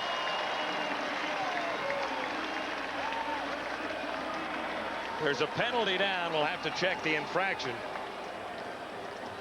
Jacques Climie getting back to put the stop on Johnny Harris, who's having an exceptional Major season. foul, roughing the passer, Toronto number 91. First down. First break for the Alouettes. Demetrius Maxey caught here. Closer look coming. Yeah, watch Demetrius Maxey. They're going to get the pressure here, but after the first hit, Maxey kind of just wanders into Marvin Graves, and I think this is almost by accident there. He's trying to almost catch him and pick him up. But the referees took 2 hits there. The referees didn't really see it that way. I honestly think that Max was not trying to deliver a blow there, but Graves got knocked into him more than he got a hit on Graves. Chris Wright to the near side. Nigel Williams and 2 others playing to the far side of the field. Let's draw a bit of a break here, and then a penalty marker flies. Decent chance that might be procedure. Yeah, I'm sure, you know, with a change in quarterback, the cadence as he calls the plays is somewhat different, because this is the 3rd time in 2 series that they've had a legal procedure. I mean, he's laughing. It's almost comical now. He says, I'm sure he's saying to the offensive lineman, how do you want me to call it so you guys can stay onside? Prior to tonight, he has only been involved in 14 passing plays, Marvin Graves. It has been Tracy Ham's football team. First and 15. Alouettes back at the 32. Chris Armstrong the target. And Graves actually a little behind him. You know, I guess if you're a banged-up football team, you've lost 2 in a row. For a head coach like Dave Ritchie, this has to be your worst nightmare. You're down 21-0 to the best offensive team in the league. You've lost your starting quarterback, and you've only had 1 first down. It does not look too bright for Dave Ritchie's club right now. And you've lost one of your impact players, although he was a rookie, and Larry McSeed on defense, so you've got a new player there. Your safety is limping a little bit in Spencer McClellan. And the backup quarterback has very little playing time and loses the ball trying to get an extra yard there. Recovered by Eric Johnson, who's had a big night tonight. He had the sack that put Tracy Ham out of the game. Now he has another turnover for Toronto, and it's 21-0. Argos have the ball.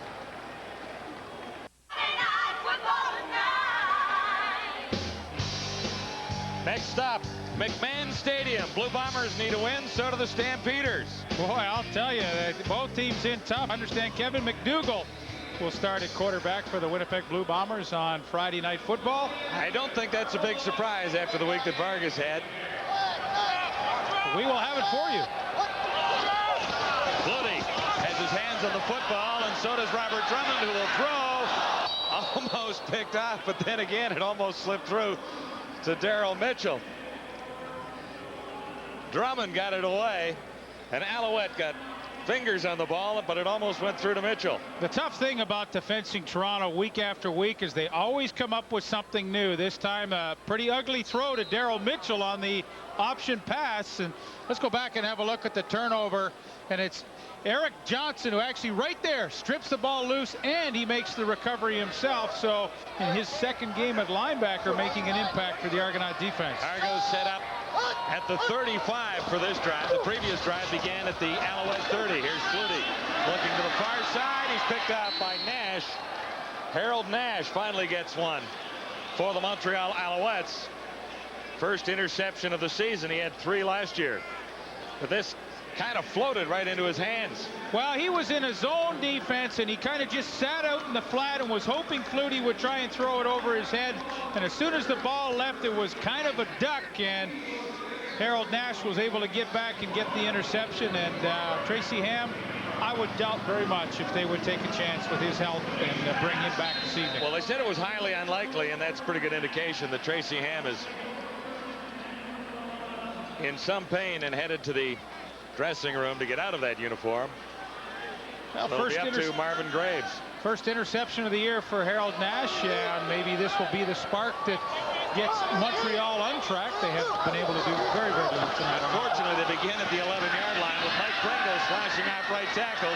Good run by Pringle, still standing as he crosses the 25, and that was sheer determination for the Alouette running back. Ken Benson finally wrapped it up, but a great run by Pringle.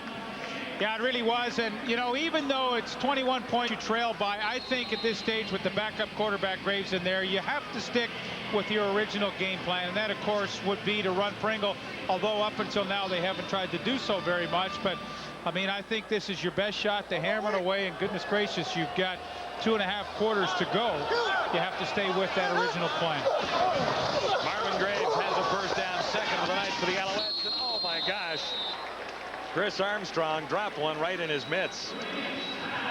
Late 2 weeks ago against the Edmonton Eskimos, Alouette receivers dropped a total of 12 passes.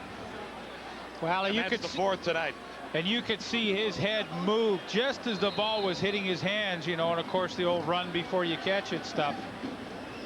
I mean, it's easy to say, but those are catches when you're struggling as a team you've got to make. Tonight they dropped the 12. There were 6 receivers in the lineup. Everybody dropped 2. So it's consistency.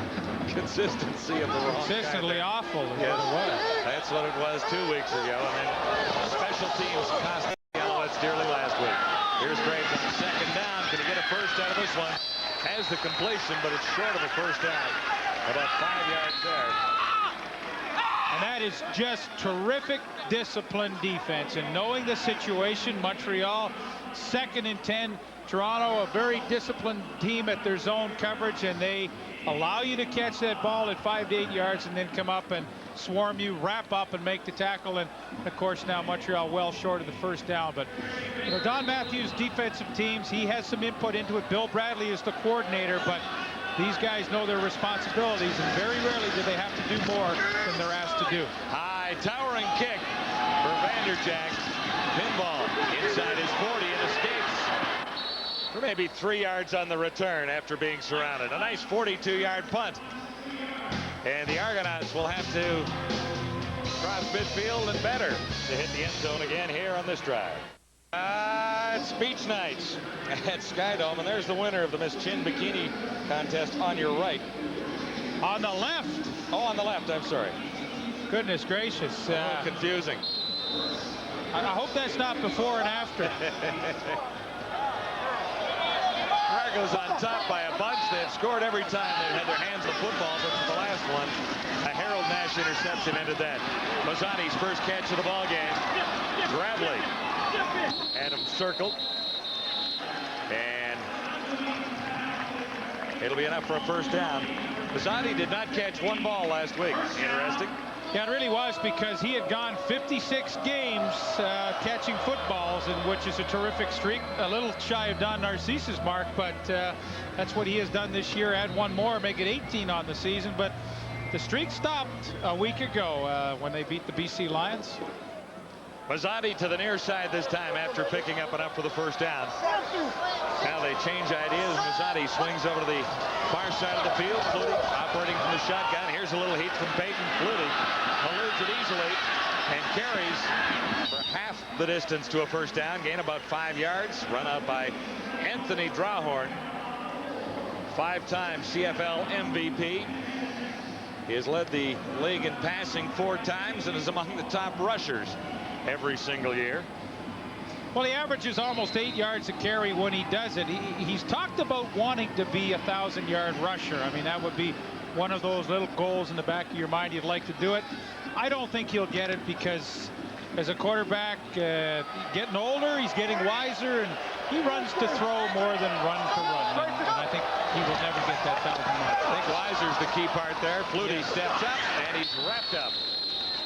Back behind the line of scrimmage by about a yard, so that should go as a sack. Swift Birch, an ex-Argo, got through and wrapped up Flutie this time. Loss of a yard.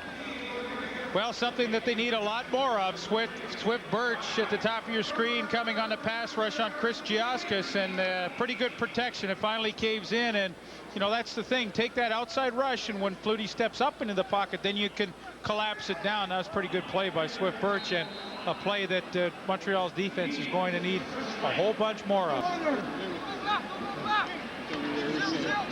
First time for Mike Vanderjagt in a punting situation. And he sails this one to the corner. Chris Wright can't stay in bounds. As perfect as you can possibly place a punt. Out at the half-yard line, Leaves. That was absolutely textbook stuff.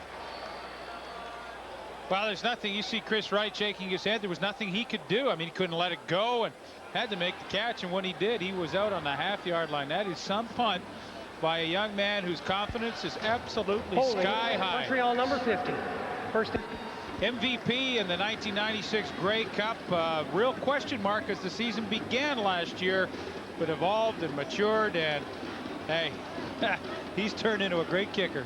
Both ways, as a punter and a place kicker, 11 of 16 in the field goal department. Now the penalty goes against the Alouettes for holding, and here's one time when it doesn't hurt a bit to take this penalty. Holding, when the ball's on the 1-yard line, they can't do anything to you. Well, here's where it's fun to play defense too. I mean, you got a team backed up, you just hunker down and try and get the safety. Pringle struggles to get out to about the 2. Eric Johnson again. Johnson has made an impression. Matthews thinks his defense is better than it was in the Grey Cup year, and there's every indication he's absolutely correct. But for the second winningest coach in the CFL, you don't argue very much about what he says, do you? No, you don't. And I guess what I like about his defense, when somebody goes down, it seems like they always have a great player to replace him with. And look at Eric Johnson tonight in at linebacker. They've switched the deck around a little bit, and you know this defense hasn't skipped a beat. Marvin Graves picked off again. Touchdown possibility down to the 1-yard line. Michael O'Shea, and a penalty marker is thrown right on the 1-yard line. O'Shea, 9 career interceptions, make that number 10. Major foul, face mask, Montreal number 65. After the interception, first down. And this is what happens. You know, Toronto's got the disciplined zone coverage. Here's O'Shea right there. Follow him. He's just watching for a crossing receiver, and you know, one of those tunnel vision throws where Graves, I'm sure, doesn't even see O'Shea, although he's right in front of him. And you get to play that zone defense in second and long, squeeze down the lanes, and Mike O'Shea comes up with his first interception of the season. And as mentioned, 10th career. Did I hear Marty York say tonight that Mike O'Shea wasn't playing well? I didn't hear that.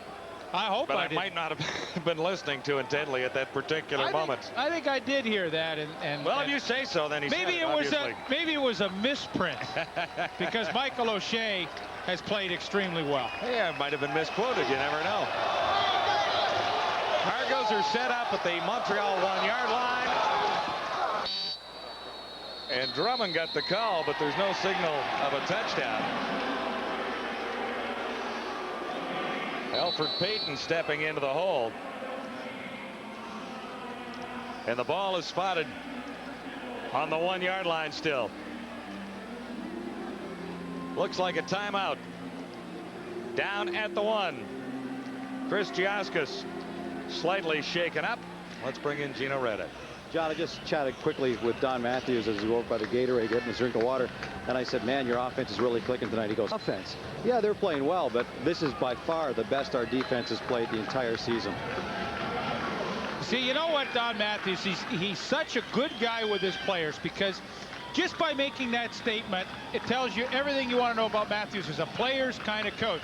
He knows Flutie, Drummond, Clemens, Mazzotti, all these guys are going to get hundreds and hundreds of accolades all season long. The people that don't are the defensive people, and Don Matthews doesn't have to worry about stroking his offensive guys. But what he does is so smart. He throws all kinds of bouquets at his defense, which have played great.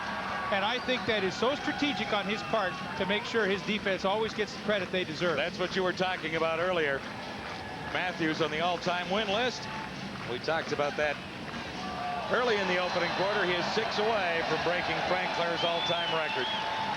You know, I said when we first saw him tonight at the opening few seconds of the game, probably the best game day, without a doubt, the best game day coach I have seen. Wally Buono's an excellent one as well. But Don Matthews, he very rarely would make any mistakes down there. He's always got the right plays one step ahead. And I think one of the reasons why he's able to do that, he doesn't wear the headset. Some coaches like them, some don't.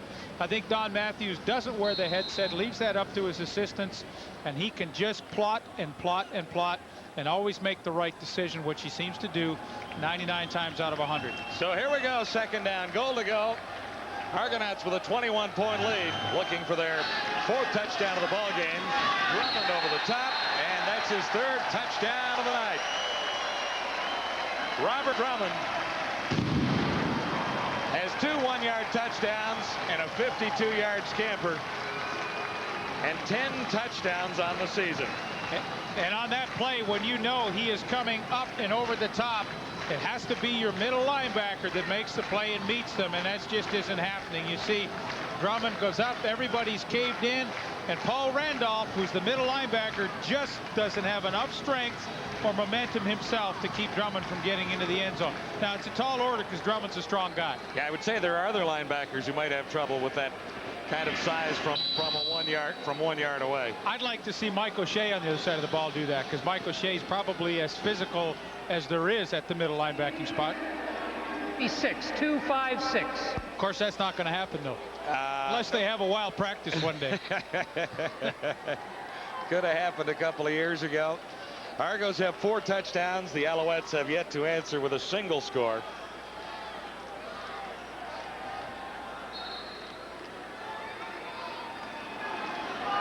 Robert Drummond has scored 2 touchdowns at least in his last 4 ball games, and he has 3 here already tonight. It's been all Toronto.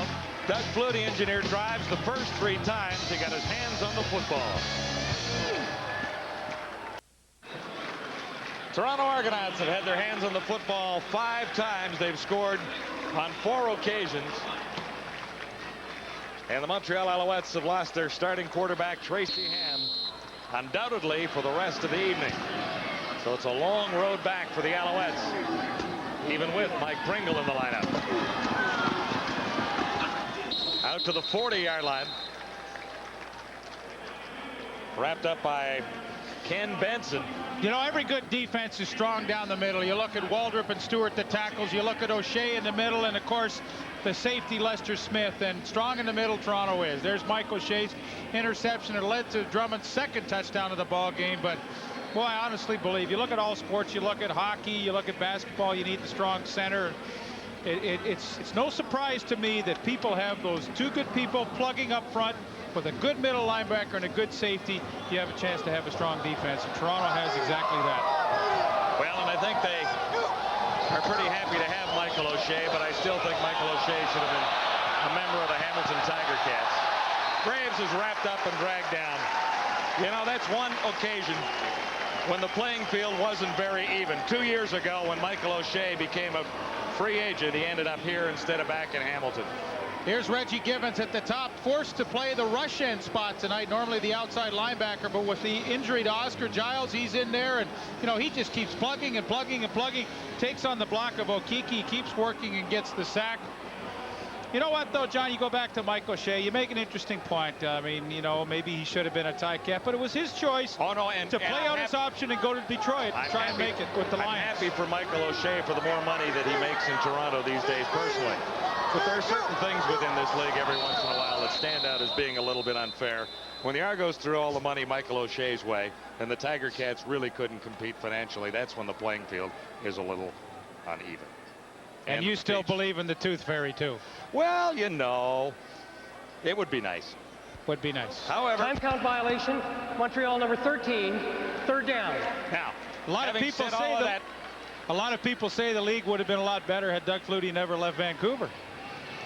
Well, that's true, too. In some ways. Anyway, I mean, this league where are we going with all of this? I don't know. It was just my little Michael O'Shea speech. And as I say again, I'm happy for Mike O'Shea, one of the nicest guys playing the game. Yeah. And he's making a little more money here than he was offered in Hamilton. Well, he kind of looked like a Steel Town guy, too. That's one of the reasons it was nice. More problems, and Baker somehow gets it away with 2:13 on the clock. Flags everywhere out near the 45. I count 3 flags, make it 4 down there, but this looked like Australian rules football from the start. Special teams, a bit of a problem for the Alouettes 2 weeks in a row. Yeah, Scott Spurgeon, he's in charge of that. Number 39. You know, that can't put exactly a big smile on his face. Looked like Donald Smith finally came up with a football. I thought Baker did a heck of a job to get this thing away. Brendan Rodgers, who came in from the left side.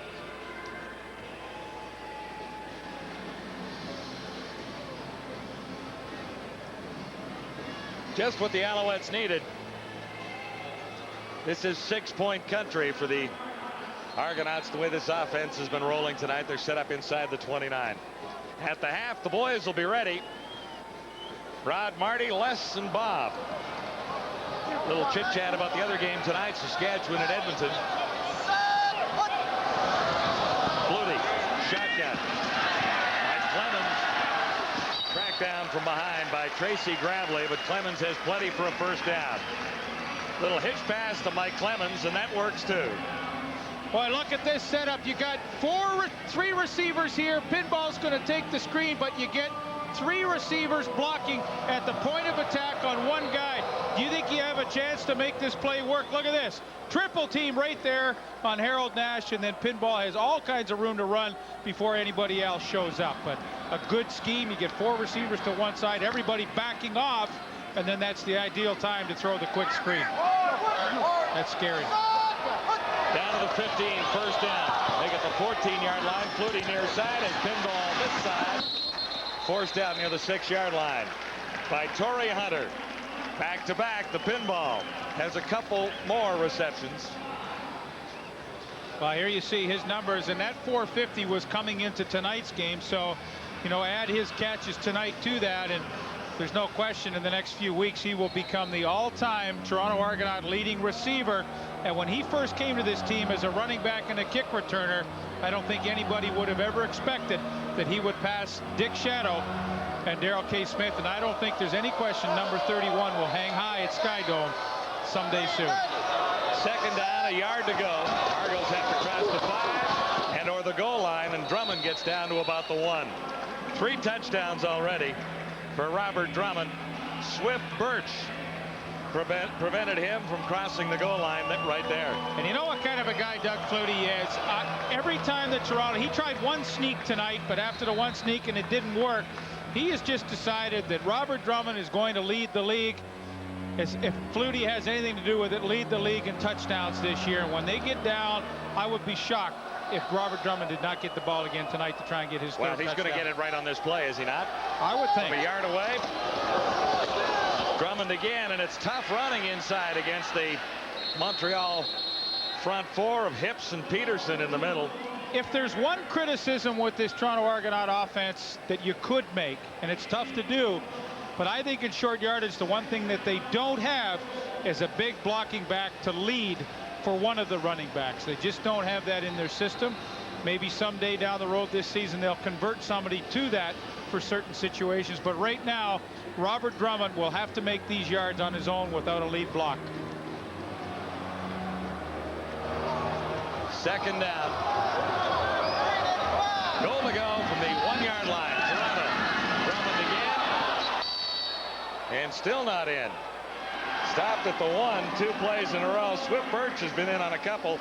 The previous stop was made by Paul Randolph. Well, that's a pretty good goal line stand by the Montreal Alouettes, and Drummond is met over the top by Swift Birch and just hauls him back. But it points out the point I made that there is no lead blocker. I mean, Drummond has to do this on his own, and when he's the only guy in the backfield, he's pretty easy to key in on. Third crack at it from the 1-yard line.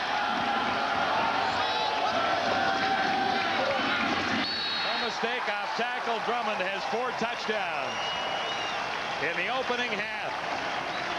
3 from a yard out, 1 from 52 yards away.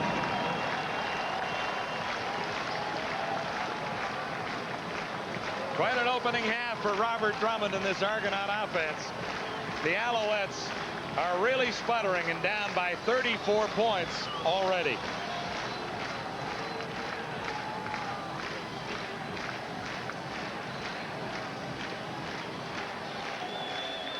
Took 3 cracks to get there from the 1-yard line, but finally they're in. Yeah, was there ever a doubt, though? Not really. Not really.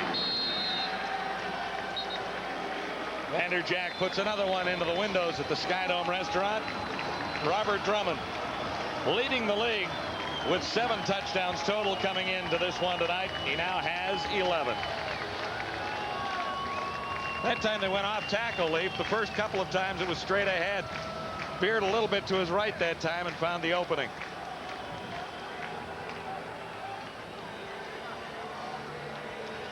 A couple of those ATDs on the ground with the 3 that he has through the air. That's 11 on the season, and clearly the leader in that category and widening the lead that he came into this game with tonight. And he was #1 in touchdowns total last year. 17. Yes. So I would say, based on what's happening in week 6, he's got a pretty good shot to surpass that mark. Alouettes, big problems coming into the game. Some injuries. Early on, Tracy Ham shaken up and finished for the night, it would appear. Gene Gaines, the defensive coordinator, talking to Dave Ritchie on the sidelines, and at this stage of the game, it's 35-0. We're almost at the end of the second quarter, and I think they're kind of saying, how can we get out of this one alive? Mike Pringle bobbles it at the 5. 23 seconds till halftime, and Pringle stopped out near the 22-yard line. Friday Night Football tomorrow from McMahon in Calgary. Wally Buono and the Calgary Stampeders looking for their 2nd win of the season. So are the Blue Bombers. And the afternoon match on Saturday, live from Ivor Wynn. The Lions and the Hamilton Tiger Cats. Hamilton winning for the first time last week. It sounds like Anthony will be back at the controls for Hamilton. Yeah, BC with the new offense this year. They got tremendous personnel with Alfred Jackson and Damon Allen, Corey Philpott, Shipman and Millington and all those guys, but they just haven't got it on track yet. You and I will do that game Saturday afternoon at Ivor Wynn, and going to be an interesting matchup. Ticats coming off their first win of the season in Winnipeg a week ago. That got the monkey off the back. There's the backup place kicker for the Toronto Argonauts, Ty Domi of the Toronto Maple Leafs. Well, I'll tell you, you can tell it's a 35-0 lead at halftime when the coach leaves the sidelines and goes and has a chat with Ty Domi, who's Those one guys, of Don Matthews' closest friends in good Toronto. pals, aren't they? Yeah, they are good pals. Don Matthews good friends with Doug Gilmore, loves the hockey, and but things are pretty calm and cooled at halftime when you can have the ability to do that. Well, 14 seconds to go. The Alouettes down by too many to count.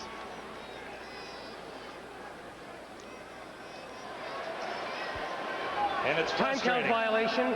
Montreal number 13, 3rd down. Marvin Graves with 14 seconds on the clock trots to the sidelines. He's in relief of Tracy Ham. About a week ago, I think John Kalin would have been the backup to the backup among quarterbacks with the Montreal Alouettes as a quarterback at University. And he was traded, of course, to Calgary for Ray Bernard. If I was to guess, and maybe Gino Retta will confirm this at some point for us, it would be Spencer McClellan. I would think that's a pretty good guess. Big punt. Here's the pinball, Mike Clemens. The league leader in all-purpose yards gets 4 more for the total there as he's wrapped up rather quickly with 4 seconds on the clock by Alan Wetmore. Nice kick. 52 yards, and Flutie, who won the Heisman Trophy before Andre Ware won it. A couple of Heisman Trophy winners on the Argonaut lineup. Andre Ware has not thrown a pass during regular season action. for the Toronto Argonauts. But his printing has really improved.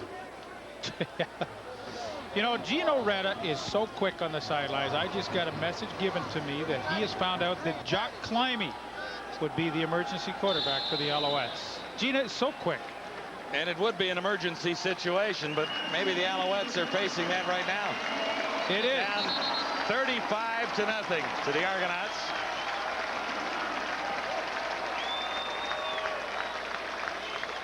Make it official, George.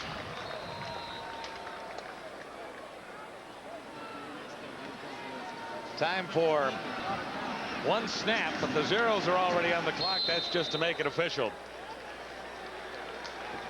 A tough beginning for the Alouettes. At Skydome in Toronto, the Argos were awesome. Robert Drummond got 4 touchdowns, all by himself.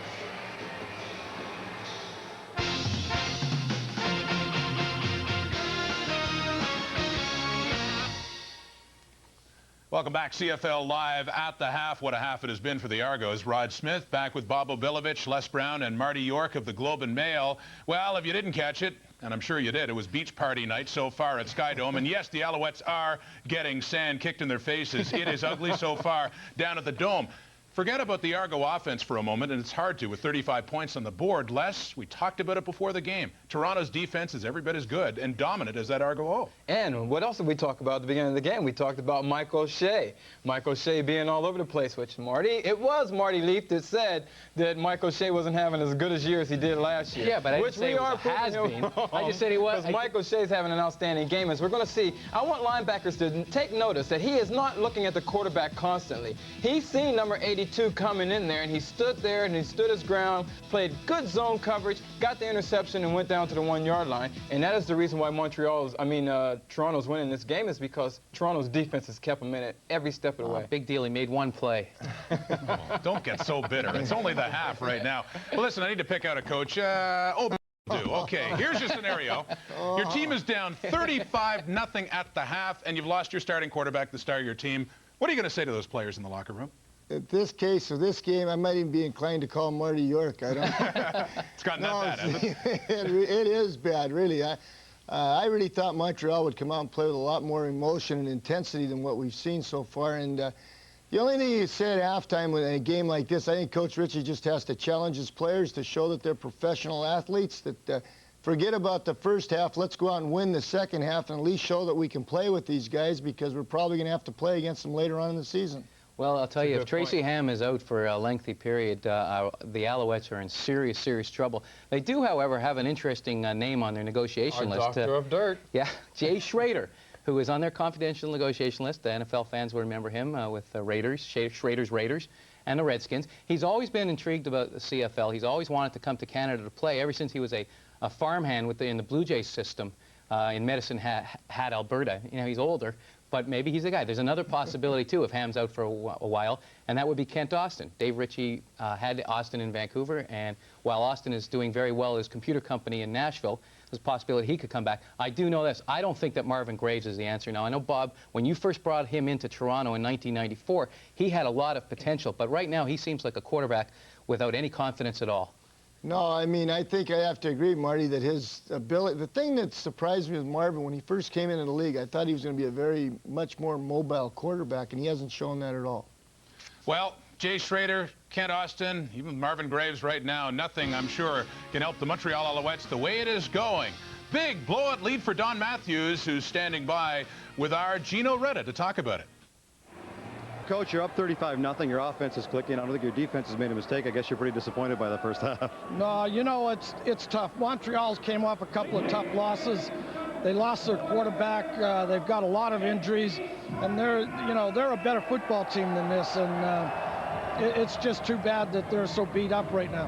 What's the mindset going in the second half in terms of, how do you keep the guys having their heads in the game and not lose focus? Well, we've got to play hard, because if you don't, you can get injured. We already lost Gioskis. He pulled a calf muscle. He may be gone for 2 or 3 weeks. So we've got to go out there and play hard every down. If you don't, you'll get somebody else injured. It could affect you down the road. Thanks, Coach. I don't think I need to wish you the best of luck in the second half. Thank you. Okay, thank you, Gino. Yes, everything's open, wide open for Toronto tonight. A huge 35-0 lead. When we come back, we'll have a look at the other 3 games to come in Week 6. Stay tuned.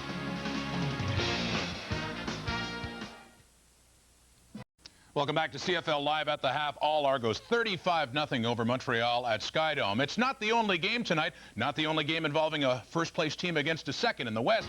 That's the case. Commonwealth Stadium, 20 minutes from now, the kickoff between the Eskimos and Saskatchewan Roughriders. They met in Week 2. Edmonton won it by just 6 points, and the Eskimos know the Riders will be tough to beat again, although not every player seems to feel that way. They are, without a doubt, probably the best defense in the league as far as speed and the guys that got covering. It's an all-star defense they have over there, and we got lucky down at Taylor Field, and hopefully we can get lucky again this week. I'm looking forward to the game personally because I get to play against Patrick Burke. I mean, I've been looking forward to doing that for my whole career because I've heard things about him being a good DB and one of the best man-to-man cover guys in the league, but I think that's garbage. I don't think he's a good man-to-man cover guy at all. I'm just looking forward to playing against him. The thing that I think they're most improved in is that their belief that they can win. And I think confidence is such a factor in this league or in any sport that's a lot of times what makes the difference is whether you believe in yourself. And they believe in themselves. And we know we do. So it should make it a heck of a game. And we'll update that one before we go. We also have the Winnipeg Blue Bombers and Calgary Stampeders. Friday night football tomorrow night at 9 o'clock Eastern, 6 Pacific time. Both of these clubs at 1-4 in a lot of early trouble. Kevin McDougall gets the start for Winnipeg after Chris Vargas threw 5 interceptions. Now, meanwhile, what do the Stamps need to get motivated? Linebacker Anthony McClanahan says he knows what they need. The veterans of the teams, called the meeting and got everybody in there. And to let everyone know that it's not over yet and cut all the bickering and everything out. And it came, at the end of it, we got a more positive thing out of everything. And so I think it helped everyone out. I think we had a great week of practice because everybody was positive about themselves coming out the meeting and bringing the positivity on the field. This team needs a kick and a swift ass. That's what they need, truthfully. And that's what we're going to give them. And that's what we're going to give each other. And that's what we've been talking about all week long, about, helping each other out, patting on the butt when somebody makes a great play. Just have some fun like I had fun last year. I had the best time of my life with the blonde hair and whatnot. And you know what? Come Friday, come check me out, because I'm about to have some fun again. That's what it's all about. Yes, Anthony McClanahan says he knows what they need in his flamboyant style. Maybe, Marty, the other thing that they need is a slot back like Alan Pitts. What are the chances of him returning to the Stamps? Well, Rod, rumblings are strong right now that the Stampeders are going to have Alan Pitts back in their lineup pretty soon. Now, his hand was crushed into smithereens in a street fight in L.A. before the season, and there was talk that he wouldn't be back until the playoffs at least. But Roy Shivers, the assistant general manager in Calgary, has visited Pitts in L.A., and there's a possibility he'll be back in a couple of weeks. Well, as for the comments of Eddie Brown and Patrick Burke, what do you think of that? Patrick Burke, easy to run a route on? Well, you know what? I've never seen wide receiver talk more junk than a defensive back. But it's surprising. It's good to see. And I think they're going to have some matchup. I don't know. Patrick Burke's a good defensive back. The only thing that I see is wrong with his coverage is that he doesn't catch the interceptions. Obi, I just want to ask you about Winnipeg and Calgary and the quarterback change for the Bombers with McDougall coming in. What do you think of that? Well, I think because Vargas had such a poor game the other night, obviously they think they want to go with McDougall and see what he can do. But going into that game, Chris Vargas had only thrown 1 interception, and then he just blew up in that game with 5 picks. So they'll have to just play it by ear and hope they can get some consistency at quarterback. And we got one other game for you this week. It is on Saturday. BC Lions taking on the Hamilton Tiger Cats. That one for you at Iverwin Stadium, 12:30 p.m. Eastern. At the half, the Argos 35, the Alouettes nothing. CFL Live returns after this.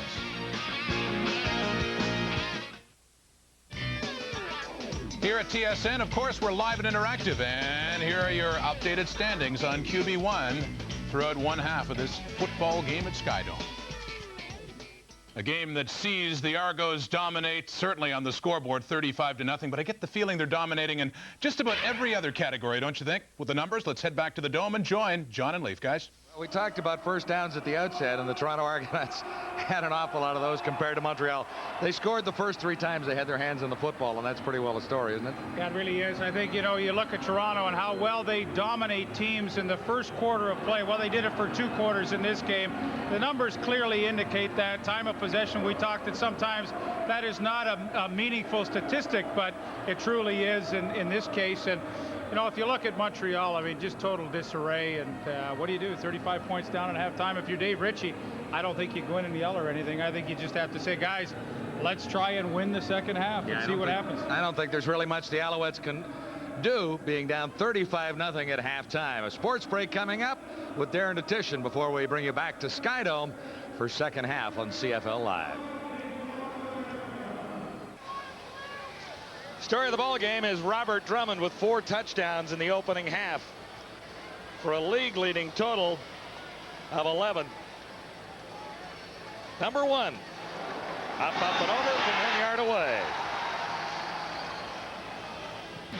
Number 2, a 52-yard escape to give the Argos a 14-0 lead.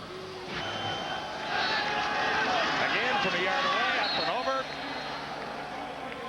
This one was a little tougher, though. It took 3 tries. 3 tries to get to the end zone, but he slashes off right tackle for his 4th touchdown of the opening half.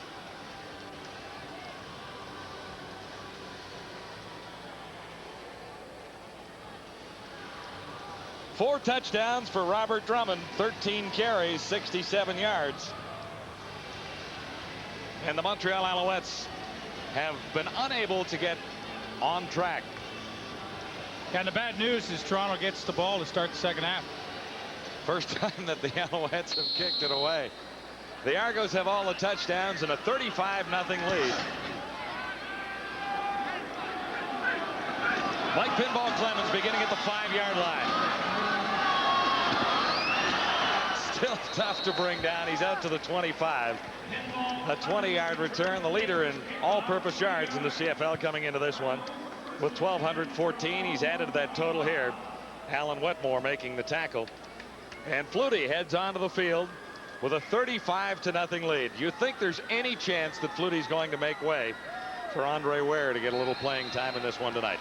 Oh, you would think that maybe Andre Ware would, but, you know, Doug Flutie's the kind of guy. You know, Lancaster was like this, too. Regardless of the score, he never wanted to come out of the game. And Doug Flutie is one of those quarterbacks, too. He likes to start the game regardless of the outcome, and he likes to finish. But I would think if Toronto builds up on this 35-point lead, Andre Ware should get some playing time.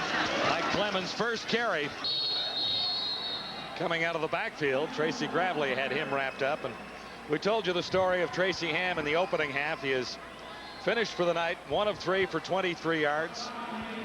Taken out on a big hit. He has a concussion.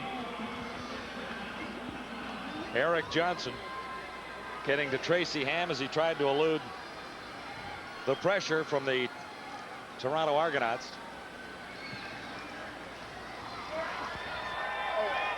This hasn't happened to Toronto very frequently. Second and long. Flutie shotgun. To his right, throwing back into the middle.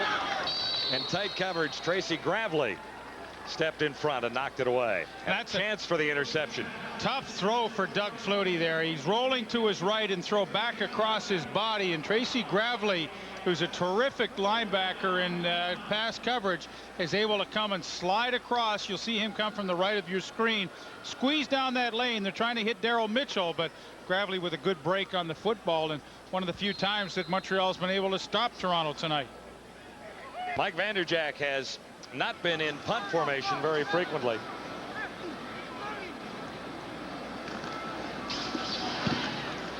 This one off the side of his foot. Chris Wright takes it on one hop. Good move by Chris Wright. He's down to the 40-yard line. Cuts in and forced out at the 35. Best return of the ball game for the Montreal Alouettes. Johnny Harris finally forced him out of bounds. Chris Wright took one back 60 yards against Hamilton, opening game of the season. a block away here, Leaf. Yeah, and one of the few plays tonight that Montreal has had anything to really cheer about, and a good return by Chris Wright, a terrific punt returner a couple of years ago before he tore up his knee and missed all of last season. But, you know, as I said at halftime, Montreal has to just try and come out and play a good solid half. Can't worry about the score and just try and forget about what happened in the first half and have a good solid second half. The return sets Montreal up near the 35, and that's Mike Pringle. Had a couple of quick yards, and then he was surrounded. Michael O'Shea leading the way. Marvin Graves in at quarterback, and there's his emergency replacement, we do understand, Jock Climby. I would have bet money it was Spencer McLennan, but Gino Reda found out that it was Jock Climby should anything happen to Marvin Graves. If you're curious as to who would be the emergency quarterback.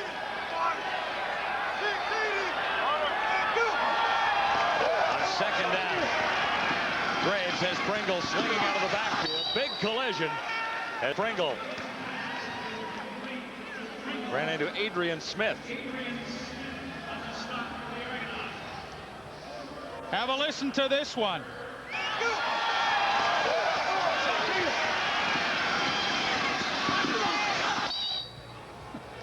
Biggest hit of the night, I'd say. Or at least the loudest that we've heard up here. And that was a good sound, as they like to say. Third down, the Alouettes no choice but to gamble here.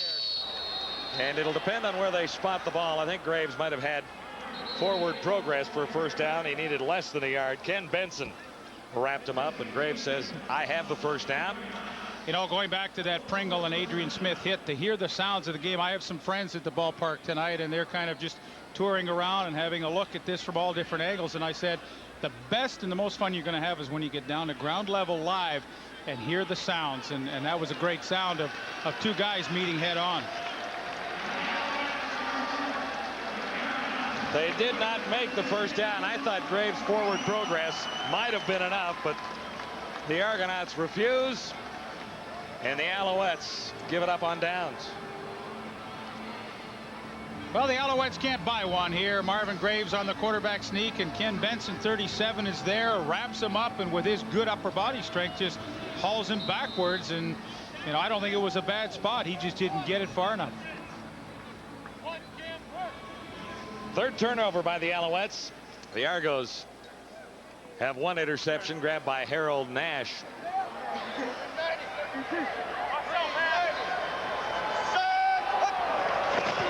Flutie shotgun, first down. Onto the cover, Dentrition has his first catch of the ball game. Not used as a starter tonight. Harold Nash wrapped him up. Andre Kerwan got the start ahead of Wayne Dentrition in this one tonight. Dentrition makes his first reception and turns it into a first down. Yeah, he's kind of the lost man right now. You know, was a wide receiver and now kind of backing up slot. I mean, he's a versatile guy, and sometimes that hurts you in an offense when you're a young player. You do so many things so well, you're more valuable as a backup than a starter. First down. Flutie threads the needle out near the 50-yard line. Mitchell has another catch. Darryl Mitchell with 20 receptions, 346 yards coming into the game. Well, Darryl Mitchell's been kind of quiet tonight, but here he is at the top running the hook, and he'll just get into nice area, read the coverage. Now he's reading zone. As soon as he passes people, he knows it's not man. Get yourself into the open area and become a good target for Doug Flutie, and that's a good pattern. Another Argonaut first down. Robert about 3 yards. As he turned the corner, he was out of bounds, wrapped up by Edward Thomas, getting his first start for the Alouettes. Robert Drummond, I mean, he's so, what I like about him, he's got world-class speed, and everybody in the league knows that. I mean, in university and high school, he was a 100-meter runner. He was world-class. And I mean, that seed is planted in every defensive person's mind that, you know, you've got to give this guy some room if you don't have that kind of speed yourself. They call it a 4-yard gain, 2nd and 6, Toronto. Almost exclusively in the shotgun now. Flutie looks for the pinball and missed him by inches.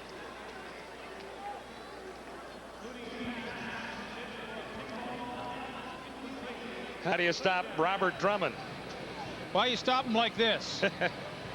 You grab on and you hang on and you do whatever you can, and you hope that the guy with the striped shirt isn't looking your way. That was reasonably subtle, but there might have been something there. And you call some that subtle? circumstance.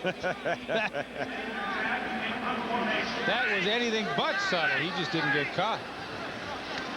Vanderjagt across his 51, towering kick away, and Chris Wright won't have a play. That one trickles through the end zone. Vanderjagt has nailed a couple of big punts tonight.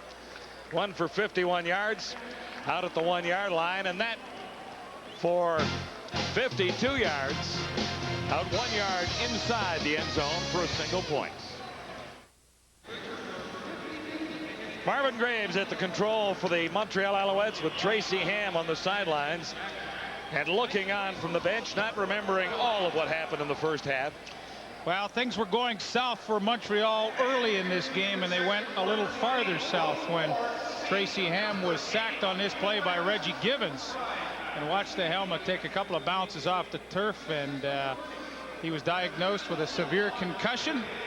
Not going to take any kind of chances with him, and Tracy Ham will not play, obviously, again. Gino, an update. Well, Lee, for a little while ago, you were talking about Montreal's attitude on offense. Well, you're absolutely right, because Marvin Graves just pulled the offense aside and said, guys, you got to forget the scoreboard. Let's just come out and play a solid second half. Stop looking at the scoreboard. Let's just play some smart football. And that's good advice. Here's Mike Pringle off right tackle, and he's close to a 5-yard gain, wrapped up by Johnny Harris. It's been a tough 3 weeks for head coach Dave Ritchie in Edmonton, where this losing skid started. His receivers dropped the football all over the field. Last week, special teams let Ritchie down, and this week, well, it's a combination of things, not the least of which is an injury to his starting quarterback.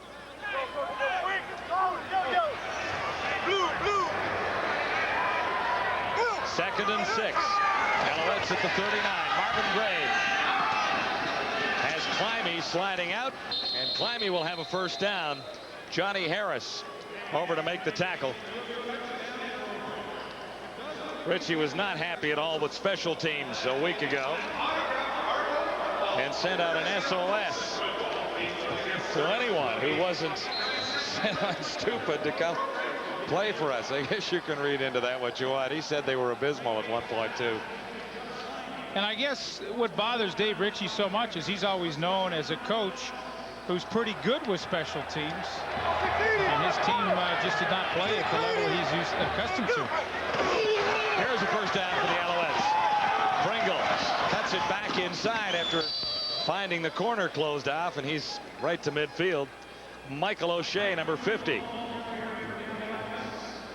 Who had 4 starts at middle linebacker last year and 6 tackles in the Grey Cup game. O'Shea was with the Argonauts longer than 4 games in '96, but really moved into a starting role as a middle linebacker with 4 games to go and was an impact player in Hamilton at the Grey Cup. And he's one of the reasons why Don Matthews says that his defense is better than it was a year ago, because they have now Mike O'Shea hopefully for a full 18 games. O'Shea has an interception tonight as well as Graves.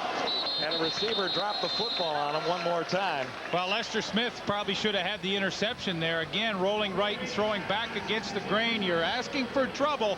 And Lester Smith, 36, the middle safety for Toronto, was just hanging in the weeds, reading the quarterback, and he comes in and almost gets this interception.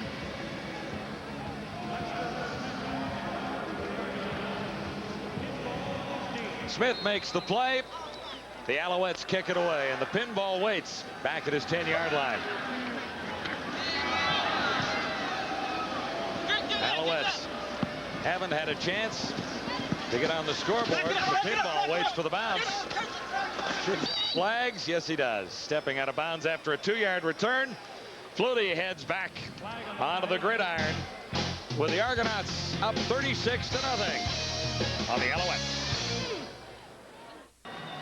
CFL and players are banding together to help out Tony and friends, looking for bone marrow donors and raising awareness for this fundraising campaign.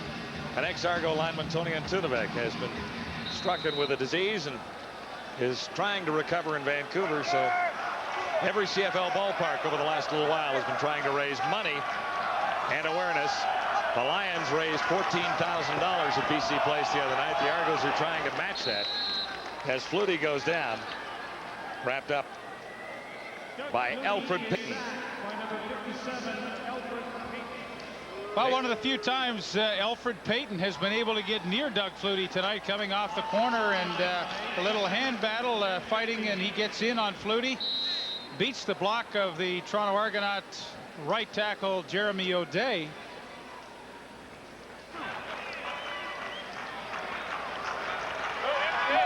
.6:37 to go in the third quarter. Flutie down for the second time, and looking at second and 17. Fires quickly, Drummond the target, and Drummond back almost to the original line of scrimmage. Edward Thomas wrapped him up, number 97.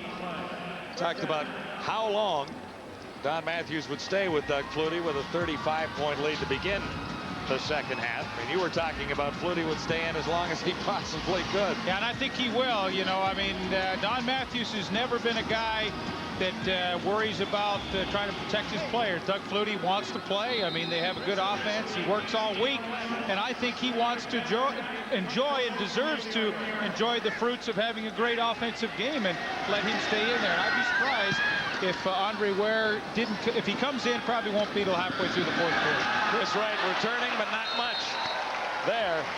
You know, there's two sides to that. I mean, you work all week, and if you're having a great night, why should you make the guy come out?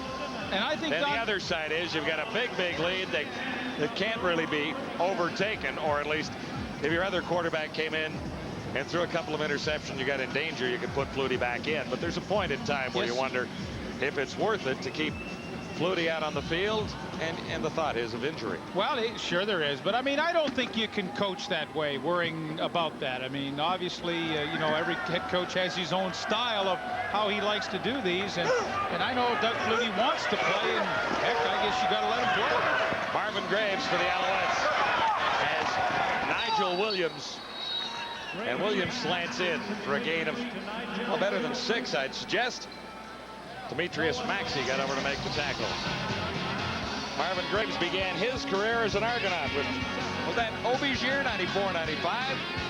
Well, he was a rookie out of Syracuse, and he led the Ticats in a come-from-behind win over the Hamilton Tiger Cats, and I really thought that was going to kickstart his career. Then he had the back injury, he had surgery, and he's just never been the same quarterback since.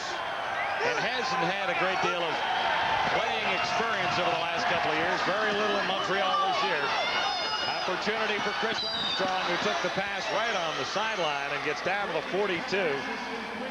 Lester Smith ran him down and forced him out. So Marvin Graves is spotting a little something in that Argonaut defense, because he's put together back-to-back first downs. Well, Toronto's just really laying off at this point, and Armstrong just kind of hung out on the sidelines. Toronto very content to protect deep and let Montreal throw underneath and, you know, come up and make the tackle. Nobody was close enough, and Armstrong got the big gain. But, you know, when you've got a 36-point lead, you play defense a little softer than you might in the first half. Alouettes at the Argonaut 42. They haven't been in this territory very frequently. Pringle got the call. Andrew Stewart wrapped him up. Stewart with a couple of sacks on the season. Over from British Columbia as a free agent in '96, 18 starts for Toronto. And John, you look at Andrew Stewart right there and the job that he does getting penetration, beats the block of Bruce Beaton. I mean, you look at Toronto's defense where it's strong, and we've talked about in the middle. Waldrop and Andrew Stewart, 73 and 92. Waldrop and All-Canadian. Stewart, just a heck of a player week after week. They don't get enough credit. I like to point them out if I can, because they do a great job. 2nd and 9, and Graves nailed as he tried to throw. Eric Johnson, a significant contribution to this Argonaut defense. Second start for Johnson with Giles on the sideline. And watch Johnson coming off the corner. He just comes free. Nobody touches him. Not enough people up front. And Marvin Graves pays the price as he gets it from the blind side. And I think Graves can count on anytime he's in 2nd and 10 or 2nd and long, that he's going to see some heat tonight, regardless of the score, because, I mean, Toronto's shown that they like to do that. They have success with it. And Eric Johnson got the good pressure and a nice hit. Terry Baker hitting on 70% of his field goals. This from 49 yards away, his longest in 1997, 44 yards. So Baker good on 7 of 10.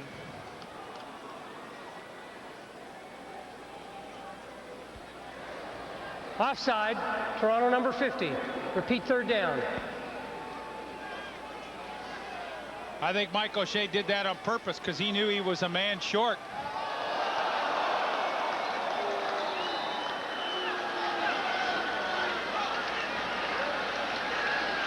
So Baker gets a little bit closer. Now right on his longest distance of the year, 44 yards away. Can the Argos hit the scoreboard? Baker is wide, and the pinball Mike Clemens looks to take it out of the end zone, or does he just retreat? At the end, the wisest thing to do was give up the single points. 44-yard wide field goal gets Montreal on the board.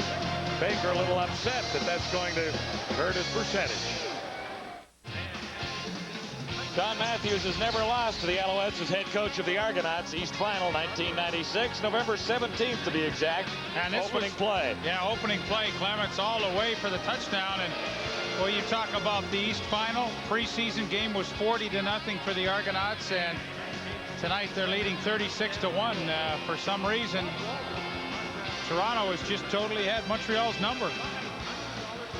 And Flutie himself in for a touchdown there. It looked easy. Tracy Ham did get one back. The only Montreal touchdown of the ball game. Matthews got the dunk and then packed up and headed for the Grey Cup in Hamilton.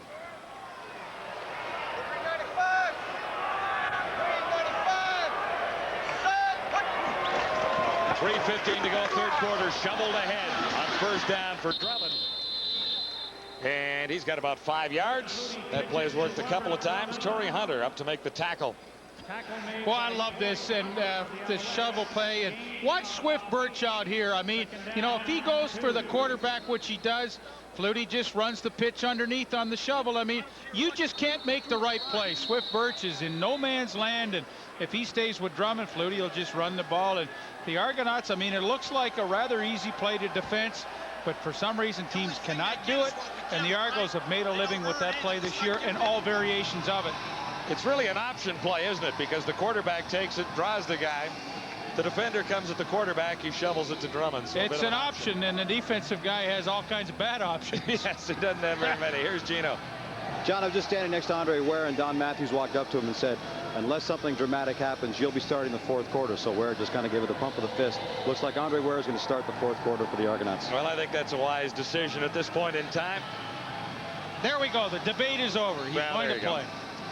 See, I like it when Don listens to us. Just that subtle little suggestion we made that maybe Ware should get a little playing time. You know, when you haven't played it down, if Flutie goes down at any point in the season with some kind of a minor injury, you'd like to think that your quarterback had seen a little activity this year. Correct snap. And Drummond on second down at about 4 comes up a little shy, I do believe. Alfred Payton wrapped him up, number 57.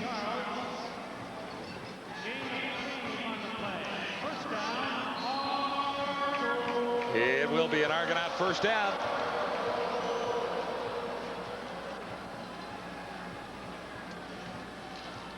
Story of the game is Robert Drummond with 4 touchdowns in the opening half. Argonauts have put just 1 point up in the third quarter, and 2:06 remains in that. Correct snap to Drummond again.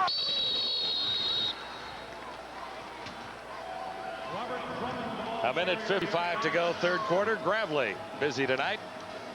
Hope you can join us tomorrow afternoon for Demorier Open Tennis. 2 o'clock Eastern and 7 o'clock tomorrow night. Quarterfinal Friday in the Demorier from Montreal. Men's tennis, Michael Chang won today. He will be one participant in that quarterfinal. How about the lineup on TSN today? Got to blow a little smoke for the network. Demorier tennis, they go to the golf at Glen Abbey, the LPGA, the final major for the women, and now live football tonight. Not bad. Flutie looked for Mitchell. He looked deep, and Mitchell couldn't bring it in. Double coverage down there on Mitchell in one area anyway. Nash and Hensey Charles had moved over, and Mitchell kind of looked the wrong way.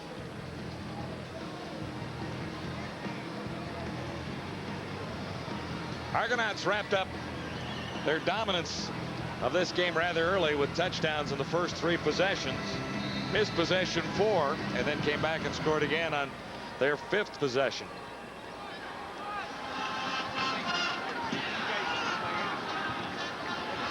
Vanderjack across the 40 to get it high for Chris Wright. Chased him down to the 3-yard line. Wright tripped, and that might be the penalty call there. Michael O'Shea actually making the tackle. See a little tripping down there, Leaf?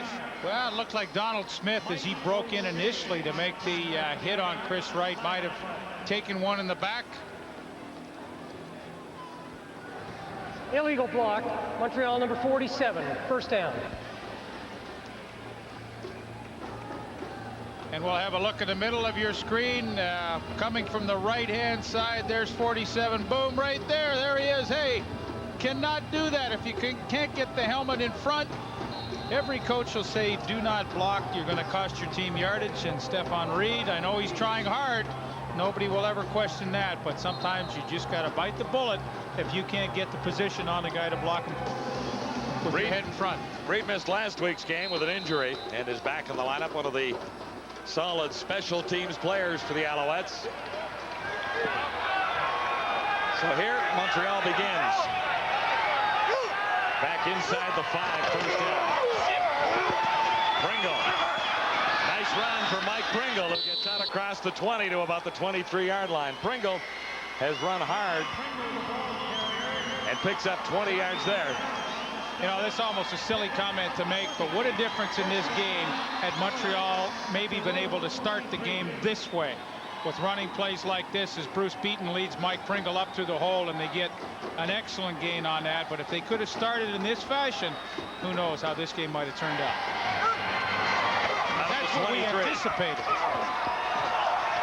Graves fake once, takes it back down, and is forced out after a gain of about 3. Donald Smith forced him out on the final play of the 3rd quarter. It's been all Toronto, 36-1 as it stands right now, and we send you back to CFL Live Control.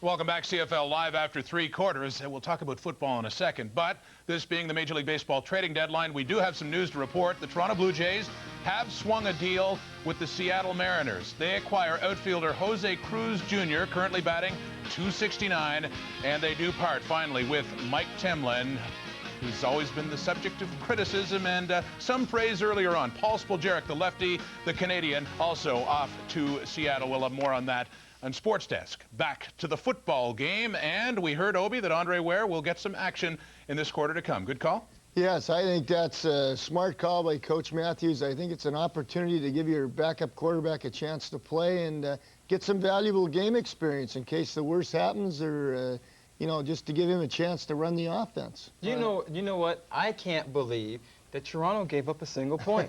They took away a shutout from their defense to give up a single. Does that matter? Then on the other side of the ball, you got Chris Wright, who takes the ball on the 2-yard line when you're down 35-1. No, where's the single going to matter in here? Is your tongue in your cheek? Does it really matter that they give up the shutout? Yeah, it does. It does? It Why? matters Explain. to the defense. Explain. Pride type of thing, you know, that we shut out one of the best offenses in the league. You know, that's something, it's big, yeah. Okay, well, I'm looking forward to seeing Andre Ware as well, because he is a Heisman Trophy winner, and he felt he did not get a good opportunity to prove himself in BC last year. I think it's a good idea that they're using him. And I know Doug Flutie likes to pad his statistics, but tough luck. Well, yeah, Andre Ware, Andre Ware had his cracks in BC and with Ottawa as well, but never with the supporting cast that he has with the Argos. It will be interesting to see how he does in this 4th quarter with a huge lead. Back to Skydome now we go for John and Lee. 4th quarter of a long football evening for the Montreal Alouettes. And warming up at the Argonaut bench is Andre Ware. As Gino told you, we were expecting him to begin the 4th quarter, and when the Argonaut offense takes the field again, Andre Ware should be out there to see his first action as a Toronto Argonaut regular season. Meantime, the Alouettes are looking at 2nd and 7, back at the 26. Marvin Graves in for Tracy Ham injured in the first half. Graves finds Climby. Climby turns it into a first down. Good move by Climby to spin around. Stopped by Donald Smith. It's been all Argonauts so far. 285 net yards to 116, and first downs 19-7. Tell you what, if you just looked at those and said, tell me what the score is. Might have a decent guess that it's at least a 20-point lead, and it's more than that. 35-point lead for the Argonauts, heading for their 5th win of 97. Armstrong made the catch. He was hit immediately by Donald Smith, back in the Argonaut lineup for the first time since breaking his arm in week 1 in Winnipeg. And he will wear that cast for the remainder of the season, apparently, to protect that arm that he broke against the Winnipeg Blue Bombers when he came into the backfield and tried to tackle Ronnie Williams. But nevertheless, good to have him back. Donald Smith back at cornerback. That moves Marcelo Simmons inside to a more familiar halfback spot. Second down. And Pringle turns this into a first down with a bit of nifty running after making the catch. Ken Benson had him wrapped up. Just nicely into the 4th quarter. Montreal down by 35. Well, one of the better offensive tackles in the league, Neil Fort. Watch the effort he makes to get out and get the initial block for Pringle here. If you can follow him, the little swing screen they call it, boom, right there on Eric Johnson, the point of attack. That's where you need the key block, and Pringle picks up some good yardage. But Neil Fort, a big man that moves pretty quick. Alouettes putting together a couple of first downs. Pringle lost it, and he may have gotten it back. Flags are down as Pringle lost the football and then recovered it. Now, you want to see some miscommunication. Check this out. We just gave Neil Fort the bouquet. Now, here's Neil Fort. Here's Roosevelt Patterson. Watch this. Tripping. One goes one way, Toronto one goes the other. First down. And watch what happens. Boom! Don't you love it? In all fairness to Patterson, he hasn't had a lot of practice time, but goodness gracious, that's funny to see it. When you're pulling, you're supposed to pull the same way as the guy standing next to you, right? Well, regardless of the outcome of this game, they're going to have a few laughs about that in the film session tomorrow, because that's always good for a few laughs. Patterson had one practice with the Alouettes prior to the game tonight. Marvin Graves looking deep. This one's up for grabs. It's a touchdown. What a great catch. Nigel Williams kept his eye on the football and gets to the end zone for the first time. Adrian Smith will not be happy looking at that on tape in the Argonaut room, no matter what the outcome is here today. Well, Adrian Smith was just saying, you know, I'm the receiver. Boy, I've got a nice interception coming here. And then all of a sudden, Nigel Williams steps in front like a defensive back and gets the touchdown catch. And one of the things that he hasn't done that well in his young career is go and take footballs away from defensive backs, but that time he did. First touchdown of 1997 for Nigel Williams.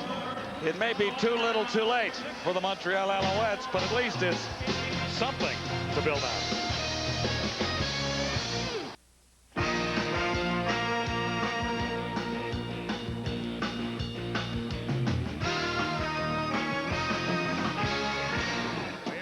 Lid is open at Skydome, and the Argos are running away with it, scoring on their first 3 possessions to make it 21-0.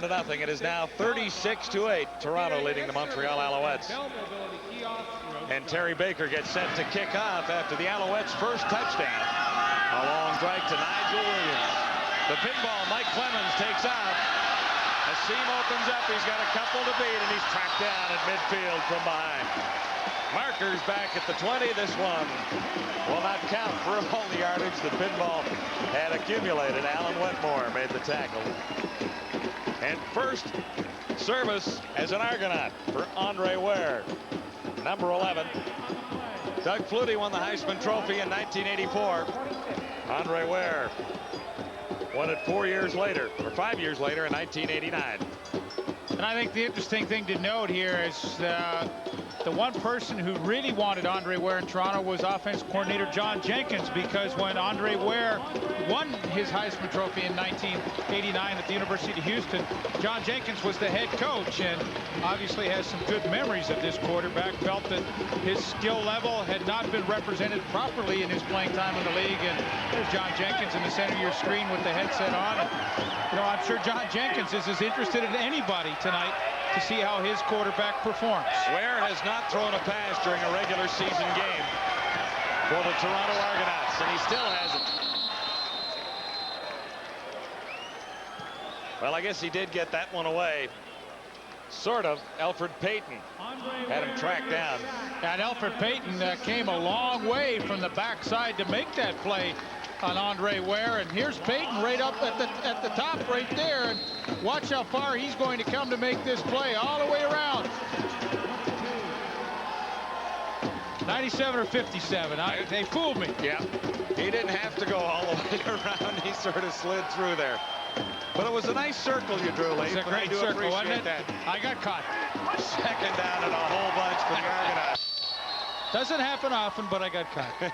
Well, every once in a while we'll have a chuckle. That was Drummond, who's had quite a night. 4 touchdowns.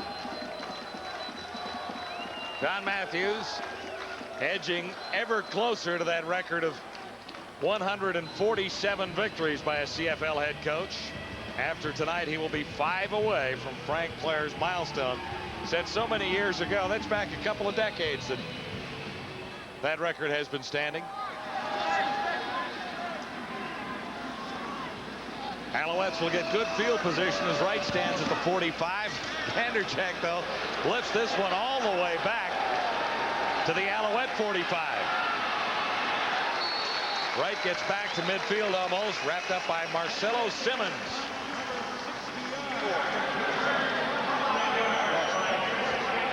A 59-yard boot. Vanderjagt has really done a job punting tonight. He really has. And again, you know, you look at kickers, and I think the direct relationship to how well they perform is how high their confidence level is. And Mike Vanderjagt is at an all-time high. And you know, I said it earlier, ever since that Grey Cup last fall, he has just done nothing but kick superbly. I mean, he kicked superbly before that Grey Cup, but that's well, there were some question marks about who was going to do the kicking for the Argonauts last year. Vanderjagt has responded and is averaging 45.4 yards coming into tonight's game. He hit on 11 of 16 in the field goal department, his longest from 51 yards. Leaf talked about it earlier, but he was the Canadian player in the Grey Cup in Hamilton last year. So Vanderjagt definitely belongs in this league and is doing a terrific job for the Argonauts.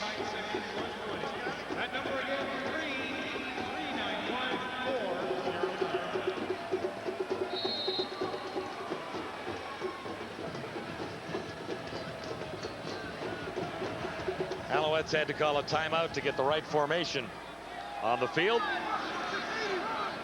Now it is 1st and 10, ball at the 54-yard line. And flags everywhere right at the snap of the ball. Marvin Graves in relief of Tracy Ham, out with a concussion in the first Procedure, half. Montreal number 65, Pete First down. That's the newcomer at right tackle, in for Mark Dixon. That's Roosevelt Patterson. Tracy Ham still wondering exactly what's going on out there, I would think. Concussion is the report, but I'm sure he's got a rather severe headache after taking the hit. Being hit by Eric Johnson first half. Too far for Climby.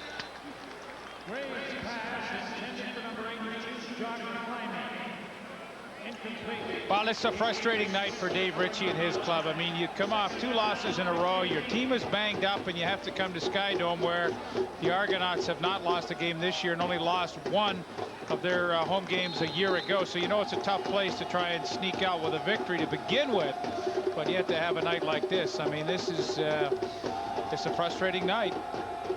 Don Matthews suggesting that his defense is playing better than it was a year ago. The defense leading in 13 of 25 offensive categories. We talked about that earlier. They might have added a couple more categories tonight by the time all the numbers are totaled up here.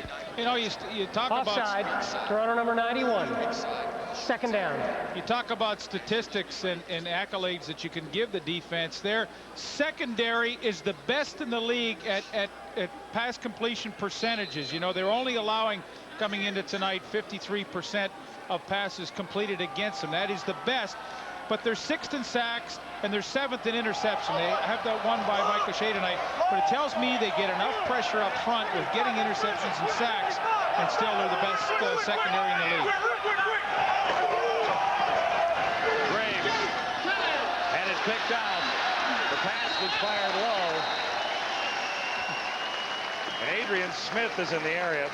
Or was it Kelly Wilshire who grabbed it? Number 26, Kelly Wilshire. 2nd interception of the season. And the Argonauts have possession once more when we return to CFL Live.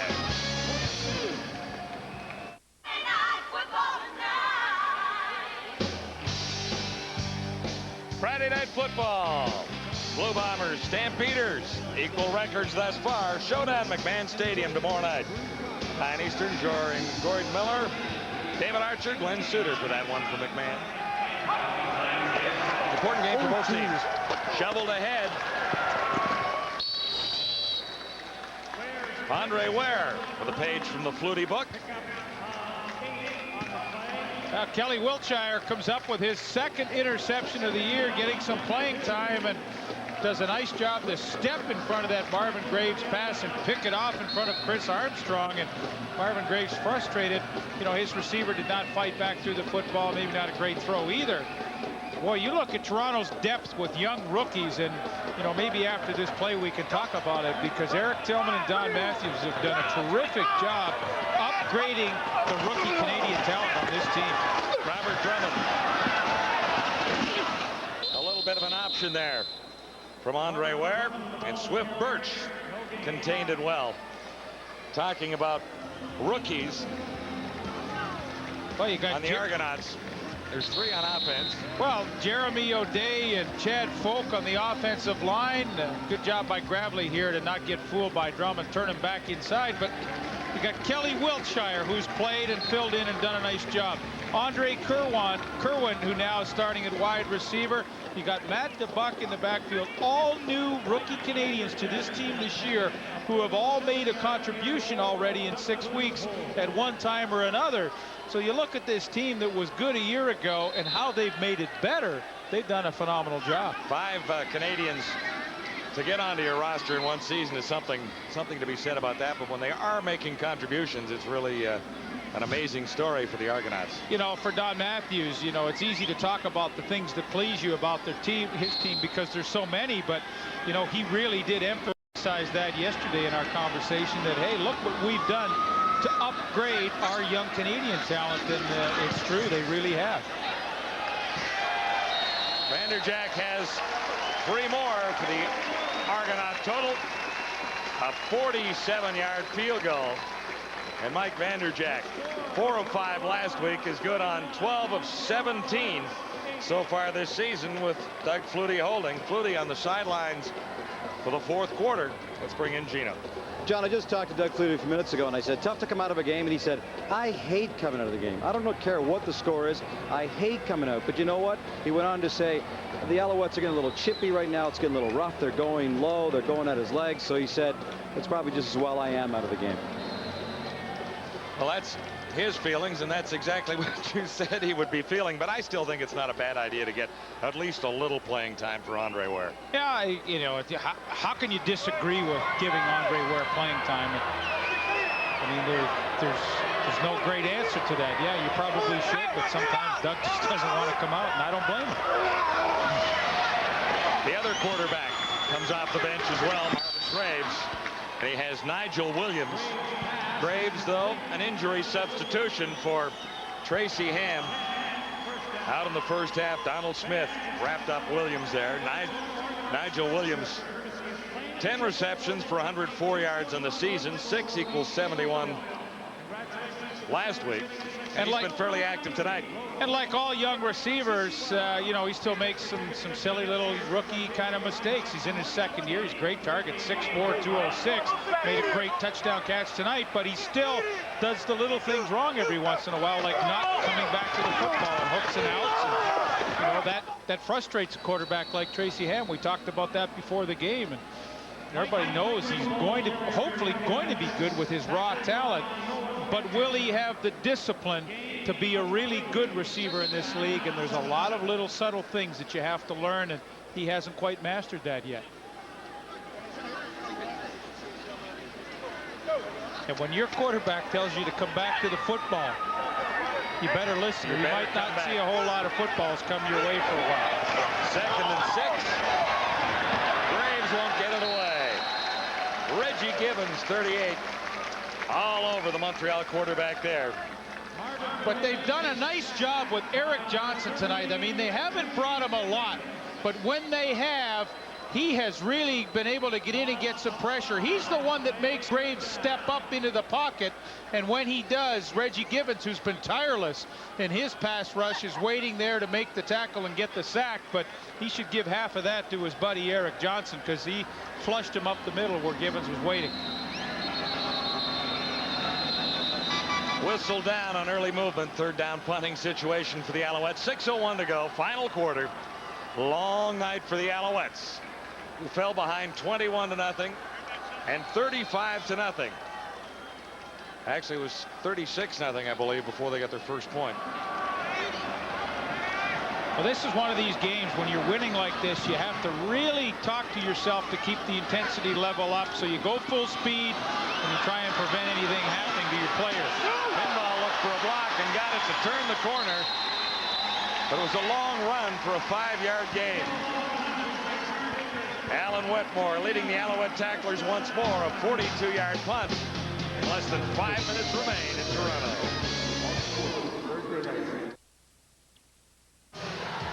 Linebacker Ray Bernard happy to be back home. He was born in Laval and traded from Calgary this week. And he had to duck the block of George Namako coming up shortly.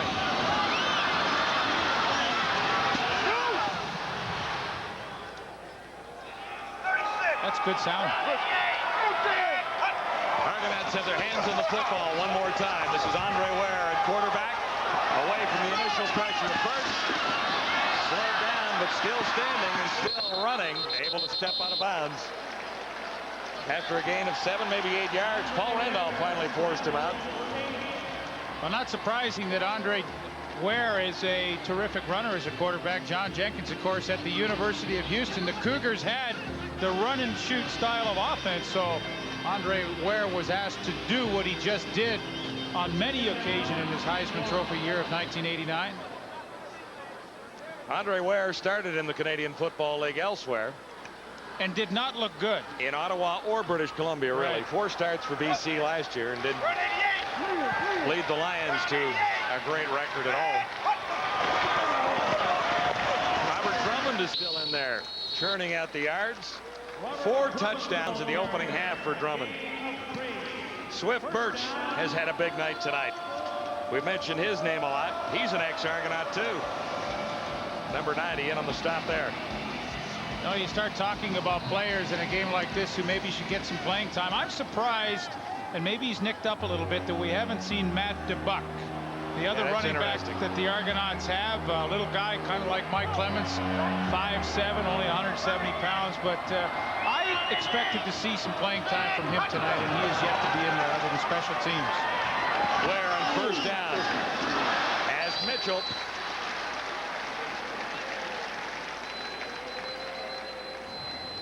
Mitchell has been a favorite target of both Argonaut quarterbacks thus far. Marker is down, and this could be going against Montreal. Roughing the passer, Montreal number 90. First down.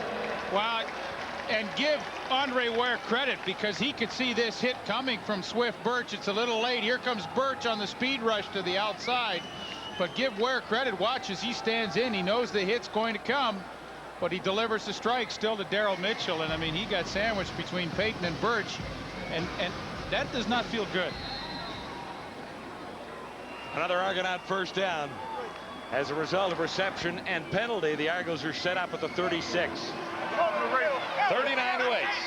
Argonauts on top of the Alouettes as Toronto will improve to 5-1. The Alouettes will drop to 3-3. Ware is down, ball is loose, and it's going to the Alouettes this time. Andre Ware appears to be shaken up. It's Doug Peterson through. 3:47 to go in the final quarter at Skydome in Toronto. Payton was involved.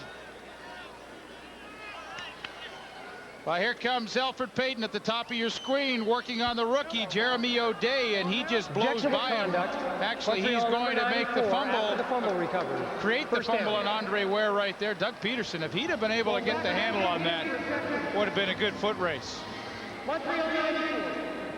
Go, Petey. Doug Peterson coming up with a football. You know, I looked at Alfred Payton historically today, and you know, the 2 years of the 6 years he's played in the Canadian Football League, that he's played all 18 games, he's had 22 and 18 sacks respectively. The only years he hasn't had truly productive years were those when he didn't play full season. So if they can keep him healthy for all 18 this year, you know, he has a chance historically to have a great year. 9 games in 96, he had 6 sacks. Alouettes have the football. Oh, Jesus Christ. Mike Soles gets his hands on it for the first time tonight.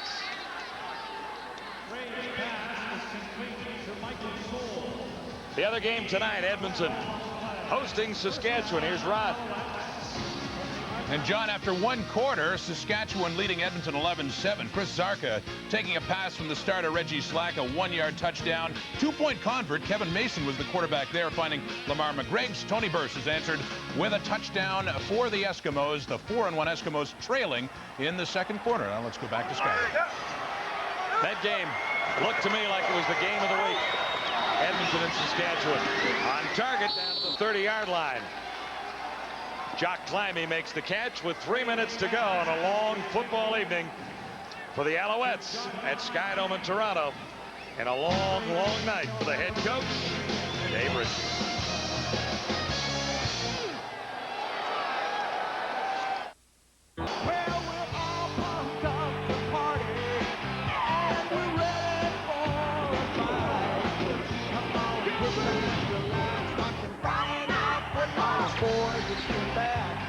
CFL football game is up for grabs. It's Friday night football tonight. Blue Bombers, Stampeders both 1-3 at McMahon Stadium tomorrow night on Friday Night Football. 9 o'clock Eastern Time kickoff for that one. Both teams would really like to win, and I think Jeff Reinbold will be feeling a little bit of heat if the Bombers don't win that one in Calgary tomorrow night. What do you think? Well, can they go 1-5? Yeah, I mean, nobody wants to be 1-5, but you know, hey, it's both teams 1-4 and off to tough starts, and you know, you get that going, something's got to give. Shoveled ahead for Mike Pringle. He was wrapped up by John Raposo. 2:38 to go. Long night for the Montreal Alouettes at Skydome, and that really is an understatement here. Dave Ritchie. Long night for Dave Ritchie. You know, I think it was very apparent halfway through the first quarter that this wasn't going to be their night. In fairness, they came into the game with injuries and replacements they had to make at the last moment. This is not a healthy football team right now. And then they lost their starting quarterback. Jock Climby has enough for a first down, but then lost the ball. And it's going the other way for the Argonauts, taken by Reggie Gibbons. Still going, and Gibbons could go all the way. It's just a smooth sail to the end zone for Reggie Gibbons. There are a couple of hogs trying to catch up, but Gibbons takes it 92 yards. And the Argonauts are over 40. And those hogs looked like they had wheelbarrows on their back because there was no way they were going to catch Reggie Gibbons. This is fun time now. Well, Reggie will celebrate a 92-yard touchdown. The Alouettes would be just as happy to put this clock in fast motion here right now. If there's any way they can get off the field, they'd be happy to do it. It's 45-8. Climby made the catch, then lost the ball on the way down. Donald Smith might have stripped it away. Reggie Givens was there, number 38, to grab it, and then sort of ambled down the sidelines. Well, Bruce Beaton was chasing him. There was no way he was going to catch him. And Mike Sutherland wasn't going to get there. Mike Sutherland wasn't going to get the job done here. Not that they're supposed to. No. But I mean, that is tough. Well, it was a good read. Everything was nice. Jock Climby makes a good catch in the hole, and then the hit by Donald Smith and Johnny Harris. The ball's loose, and now the fun starts. There goes Reggie Givens, and it's apparent here he gets by Marvin Graves. Now it's a foot race, or is it? Sutherland. There's one hog, hits the dirt. Keep her going. Right in the trough. There's there. another one coming. Oh, he's gonna, no. He's just not in that sprinter's mode right there.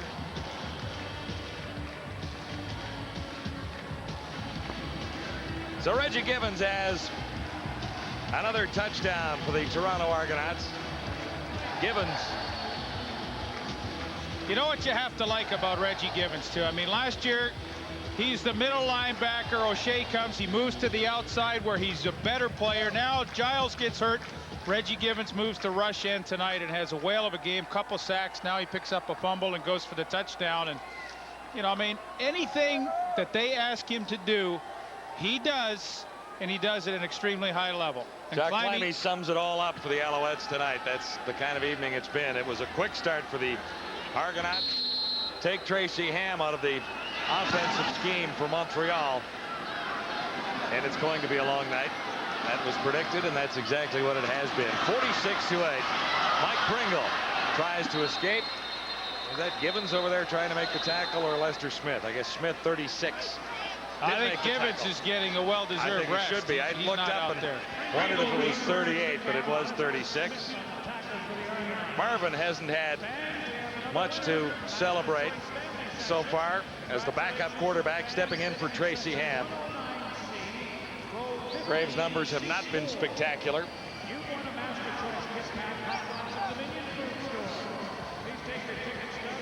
For the Alouettes, it's on to British Columbia next Saturday night with a record of 3 wins and 3 losses after a 3-0 start. The Argonauts will be in Calgary at McMahon Stadium next Thursday night for Week 7 action.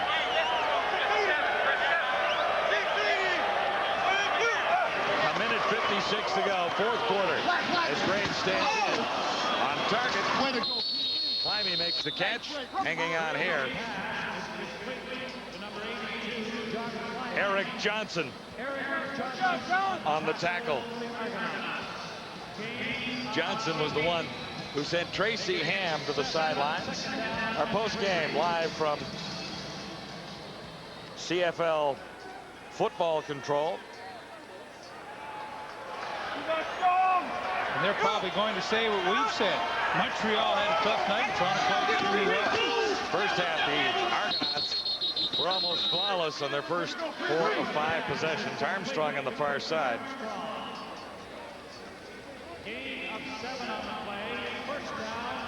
Sid Graves hadn't had a big night statistically, but may I correct that a little bit. 15 of 24 for 200 yards walking in. They aren't outstanding numbers, Leaf, but coming off the bench and trying to get something going. He did pick up about 60 yards in the 1 touchdown toss to Nigel Williams that might have been a bit of a break. But the numbers don't look all that bad. However, he was unable to really motivate this team. Armstrong tripped over the 45-yard line and went down with 1:18 to go. Kelly Wilshire there to pin Armstrong.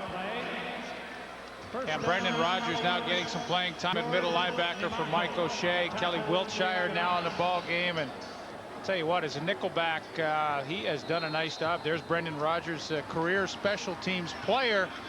Doesn't get to play a whole lot on defense, and kind of fun for him to get in the game. Argos feel as Wilshire might have the speed to be a cornerback in this league one day. He's a great nickelback right now. Climby again. Climby with 12 receptions in a loss to the Edmonton Eskimos 2 weeks ago. LPGA, the Maurier Classic, noon Eastern time. Join us for that. LPGA stopping at Glen Abbey. Not a bad day on the network tomorrow. The LPGA, the 4th major for the women.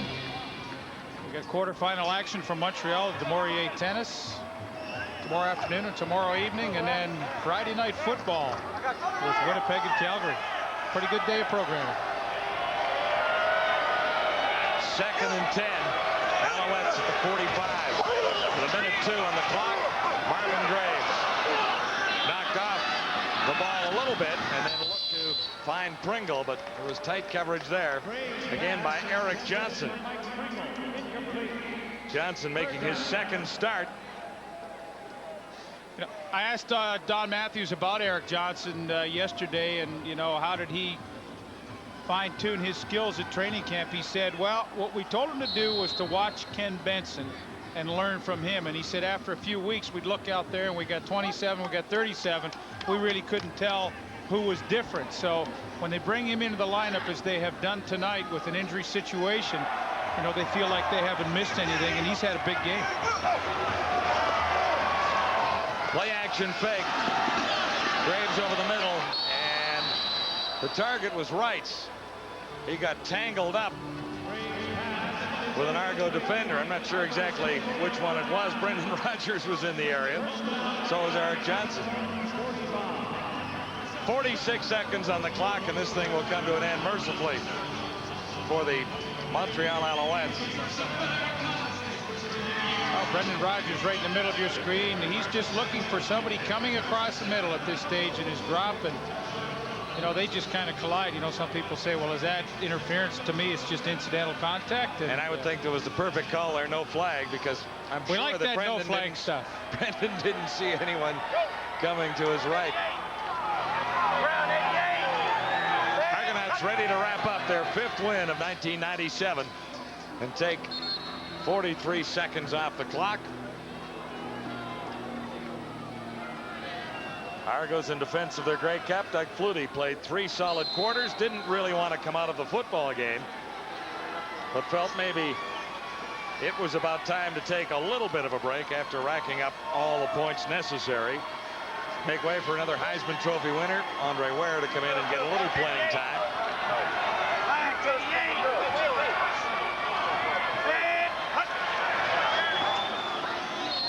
And now 18 seconds remaining. Montreal Alouettes dropped to 3-3.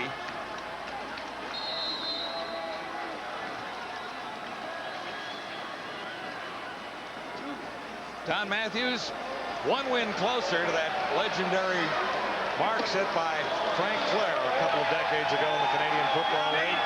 147 career wins. This is win number 143 for Matthews.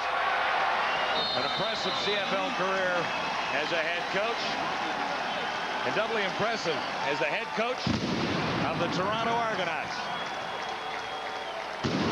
Slight smile on the face of Don Matthews as he heads to the dressing room.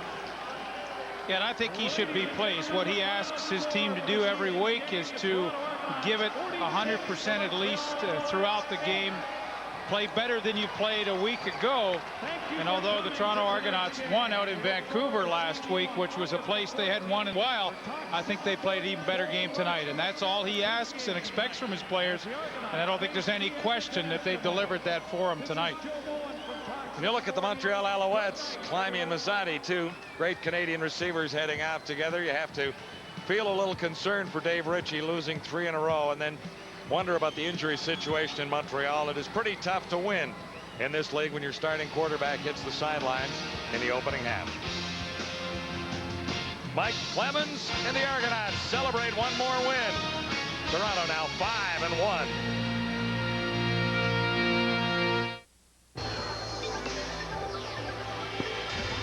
Time now for the TSN Turning Point. Had to be a Robert Drummond play, Leaf. Yeah, I would think so. The second of 4 touchdowns on the night for Robert Drummond, and the one I think he would be most proud of. Short yardage situation, cuts it back against the grain. A huge opening, and Drummond into the end zone. And boy, what was a Toronto pasting of the Alouettes tonight. Cash donation will be made to the Canadian Coaching Association on behalf of TSN. Robert Drummond, the outstanding offensive player in the CFL a week ago, has 4 touchdowns here tonight He'll join the panel when we return to CFL Live.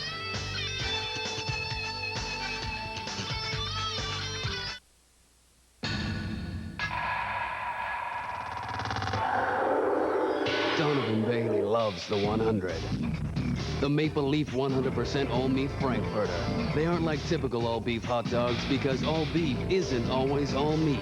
Maple Leaf 100s are 100% all meat and seasonings only, with no fillers, byproducts, or MSG. Donovan knows the 100 is the only one that counts. Maple Leaf 100, because all beef isn't always all meat. Every 4 years, they come together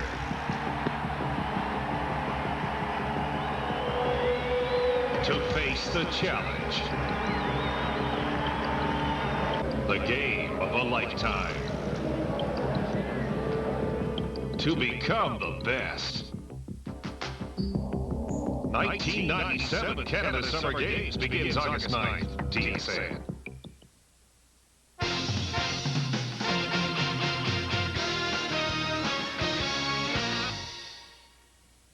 Well, the Toronto Argonauts now have a little more comfort atop the Eastern Division, although it is still early in the season. A 2-game lead, 4 points over the now second-place 500 Montreal Alouettes, who dropped their third straight, and this one was over early in the ball game, a final of 46-8 for the Argos, and one big reason why it was over early, Robert Drummond, who was the Offensive Player of the Week in the CFL. We spoke to him last week in Vancouver. The great performance there, but an even better one tonight, Robert. I guess you'd like being a regular on a post-game show, do you? Congratulations. Thank you very much. Just tell me about this game and how much more comfortable you seem to be, game in and game out, the way you are being used right now by Doug Flutie. You're definitely the primary guy. Well, right now it's very comfortable to have this game over. You know, Montreal is our East foe, and we knew we had to come in here, and basically this was a 4-point game. That's what we were considering in the game. You know, because they were on a losing streak, and they basically were a scalding dog coming in. So if an animal's wounded, you know, they come in, they're going to sit here and try and make a lot of big plays and actually try and take the game away from us in our home facility. So we just basically had to go out there, relax, play our game, you know, and really not let Montreal come in here and get the upper hand on us. Hey, Robert, Marty York, you're on the TSN airwaves lately more often than Leif Pedersen. Yeah, I'm beginning to believe that. Robert, after a third of the season now, you're easily the leading candidate to be the most valuable player in the CFL. Do you give any thoughts to things like that? You have 11 touchdowns now. You know, that's something I really never worry or think about, you know, because right now I've been in the CFL. This is my 4th year, and I've been to the Grey Cup like 3 times, and that's what I'm trying to get back to. But as you said, it's early in the season. It's very early in the season. A lot of things can happen. So I'm just going to go out there, keep playing every game as hard as I can, you know, and let the rest take care of itself.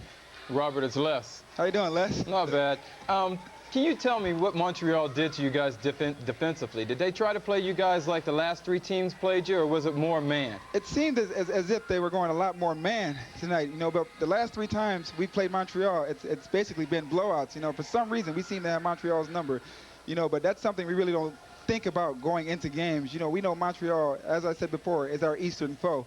And they're a team we really expect play tough. They're going to look at this game, Phil. They're going to understand what they did wrong. And the next time we play Montreal, it's going to be a war.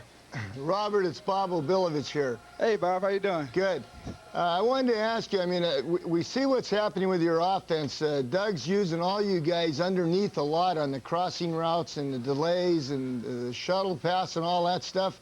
But you don't seem to be going down the field at all with any of your routes, with your wideouts and even your slots. So is that really the way your offense is designed, or is that just something that the defense gave you tonight? Right now, our offense is designed to take what the defense gives us. You know, a lot of teams are sitting in zone and just dropping guys back deep where we can't get the ball down the field. You know, so we have great athletes on offense. So we just dump the ball. Doug just dumped the ball off to the guys underneath, you know, and when he expects us to make plays, you know, with myself, Pinball, you know, Mazzotti, we have Saunders in there, and that's what we have to do as an offense. You know, we have the weapons on offense, so we have to just go out there and make plays, and Doug's running a great show out there. Robert, is there anybody in this league who can stop Robert Drummond? For the past 3 games, you have been the man on the field, and plus you ought to keep being on the post-game shows because you'll be Offensive Player of the Game this week as well. I mean, I can't really take all the credit. I mean, the offensive line, the last 3 games have been playing unbelievable. They make it a lot easier for me, you know, and I have to give those guys a lot of recognition, you know, because they make my job a lot easier.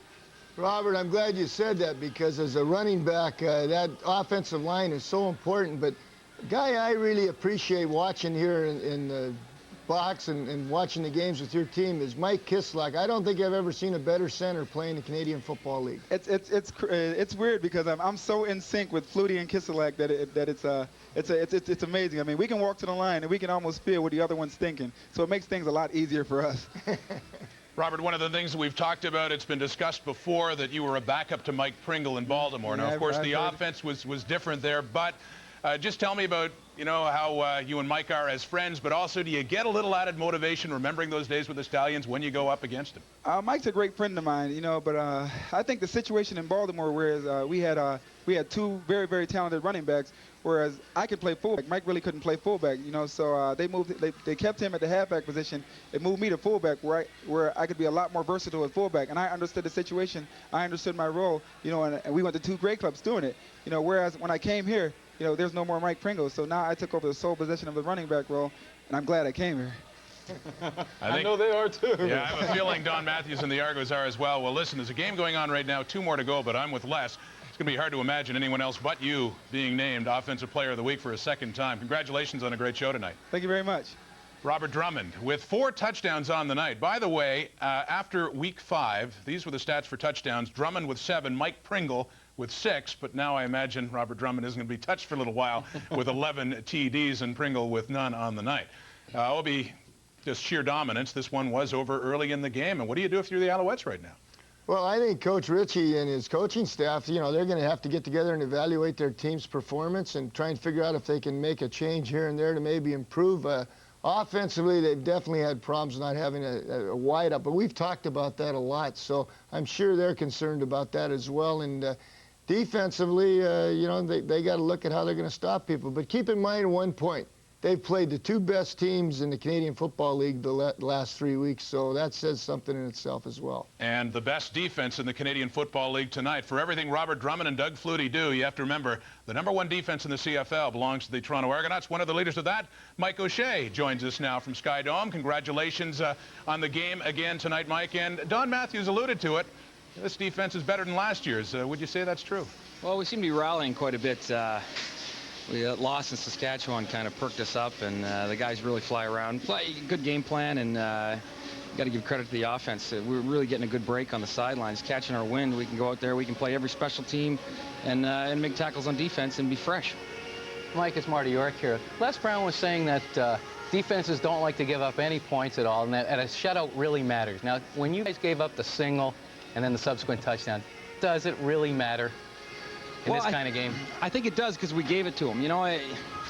It's hard to accept when they do beat you and they score some points, but when you give it to them, when you let them have it, you're playing shutout ball, you're doing your best, and you're trying to preserve that, and you're trying to go after them still. And we gave up 8 points. Really, if you look at the tape, we probably shouldn't have given up, but I mean they're professionals too, so. Mike, this is Les Brown. How you doing, Les? Mike, you came into this team probably halfway through the season last year. Now, because of last year's defense and this year's defense, which one do you really think is the best? Oh, it's hard to say. I think we're obviously better this year simply because we've got that time together and a full training camp. In my opinion, I've had a chance to go through a training camp with these fellas. They have a better idea of what kind of player I am. They kind of know what I'm going to be doing on the field, and I have a better understanding of what the people around me are going to be doing. That added experience, I think, it just helps immensely. And how comfortable do you feel in this defense? Because you seem to be flying around everywhere, not only on defense, but on special teams as well. You're doing more for Toronto than what you did for Hamilton. Well, I don't know. He said with anger. I don't know about that, Mike. This is Bob O'Billovich. How you doing, Bob? I mean, I saw you come into the league as a rookie and come in there and play like a veteran. So you've always been a good football player, and obviously the Toronto Argonauts thought enough to get you on their roster, and you're just doing what you've always done. And tonight, when you made that big interception there, had you talked to Marvin before the game and asked him to throw one in your direction? I tell you, good thing I didn't have to prove my athleticism. It came right to me, and I can't believe you let this big lineman drag you down so easy. Well, I think he might have had me by the head, and I thought I was going over, but All not for naught. There it is on the screen, and right there, I think he's got me by the You face gotta mask. lower that shoulder when you get near the goal line. You Yeah, gotta smell the end zone. I gotta take a lesson from Reggie Gibbons. I think he ran what 80 yards that fumble return. He's an exceptional player. I tell you, it's so much fun to play with a guy like that. Well, you guys have a great set of linebackers. I think when you made that change last year, when Kent Benson went to the weak side and they brought Reggie to the outside this year with you in the middle, that's a pretty formidable crew. Well, it's a lot of fun. They're very active players. I think Ken Benson's the best weak side linebacker I've played with. And Reggie, as you see, they put him anywhere on the field, and he produces. He had 2 sacks tonight, fumble return for 80 yards for a touchdown. He's everywhere. And if you ask him to play Sam linebacker, he'll drop off into coverage and cover inside receivers. I mean, it's quite a talented crew around me, and I guess you got to thank the player personnel people for protecting me. Mike, defenses are better all around the league. Yours is the best right now. Doug Flutie talked about it, though. That's why there is more parity. With that in mind, how big of a win is this tonight? You move up by 4 points in the Alouettes, who just 2 weeks ago were actually a step ahead of you guys. Well, I think it's very important. Besides the 4 points, I think we maybe put something in their head there that, maybe half the team, comes out the next game and they think that they're already beaten. Who knows? If 1 or 2 guys think that way and come out in the field the next time we meet and feel that they've already been beaten, that's an advantage for us. It's a good rivalry, though. I think. Especially when you guys come out on top every time. Yeah. There's a lot of sucking up going on here, guys. Okay, it's enough. Mike, I have to ask you, do you feel personally you're playing better this season than last season or not?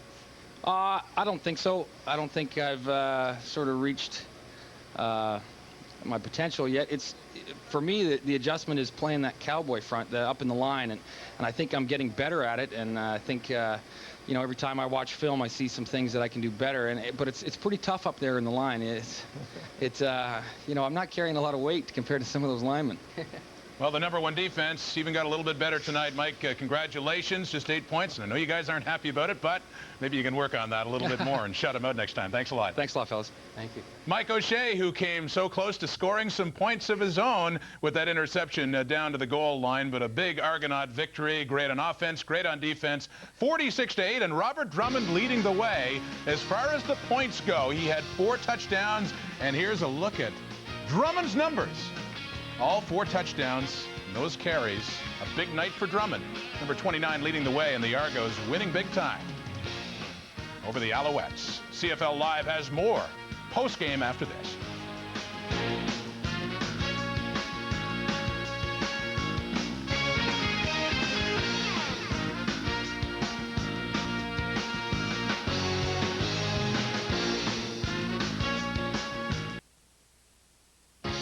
The Major League Baseball trading deadline is just about an hour and 15 away, and the Blue Jays beat that deadline. They sent away relief pitcher Mike Timlin and lefty Paul Spoljarek. They're gone to Seattle. In return, a great prospect for the Blue Jays in Jose Cruz Jr., an outfielder and someone who could probably help them out in the present as well. You get the details on that with Michael Landsberg and Darren Detition coming up on Sports Desk at the top of the hour.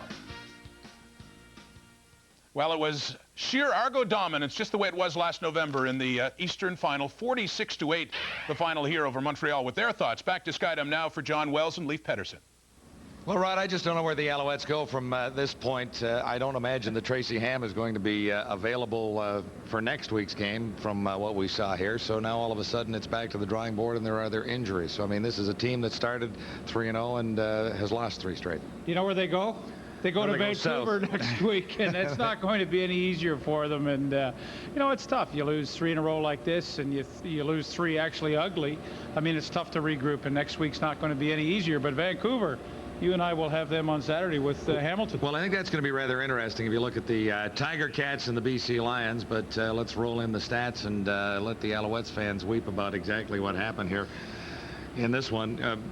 Actually, Toronto really dominated a number of first downs early on, and then they opened up things a little bit to allow the Alouettes a little bit of respectability there.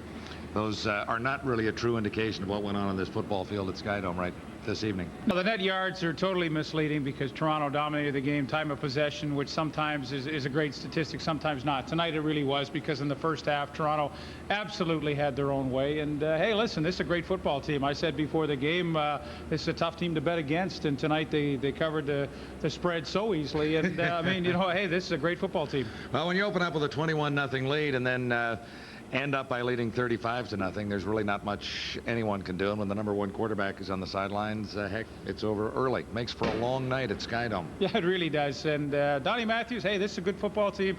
Dave Ritchie has to somehow try and regroup, get some guys healthy. Offensive line is in total disarray, and see what they can do next week in Vancouver. Good luck to the Alouettes in Vancouver next week. Let's send you back to Rod and the boys. CFL Control. All right, thank you, John and Leaf. So the Alouettes fail on their attempt to once again tie the Argos for first in the East. In the West, Saskatchewan's trying to do the same at 3-2 against the 4-1 Eskimos at Commonwealth Stadium. At the half at Commonwealth, Saskatchewan, led by Reggie Slack, has the lead. 3 field goals for Paul McCallum and a 1-yard TD catch for Chris Zarka. Meanwhile, Willie Pless has scored the other Eskimos touchdown to make it 14. The previous one, Tony Burst, picking up his 6th major of the year.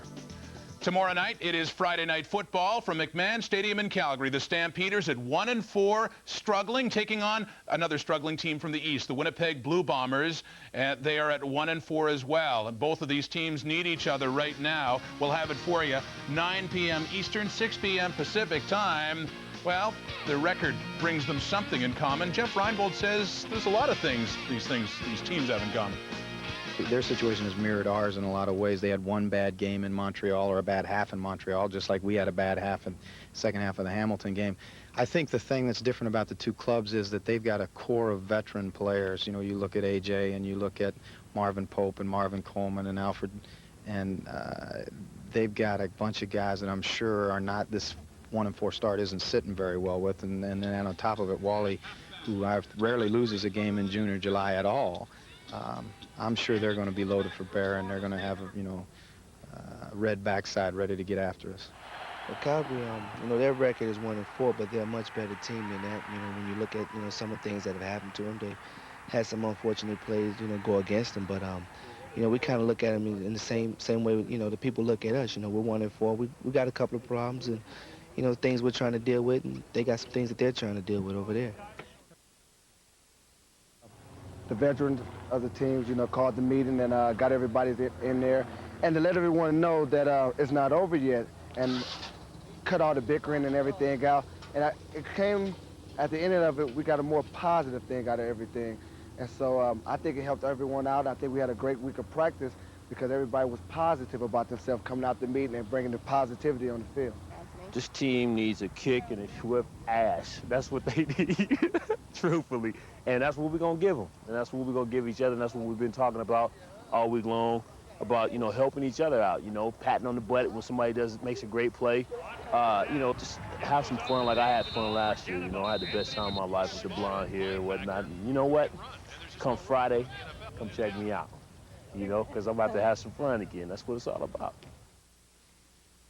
Now, both teams are 1-4. Just because they're in separate divisions, though, doesn't mean they don't have anything to play for. Of course, they do anyway within their own division, but could be playoff spots on the line here early, Obi.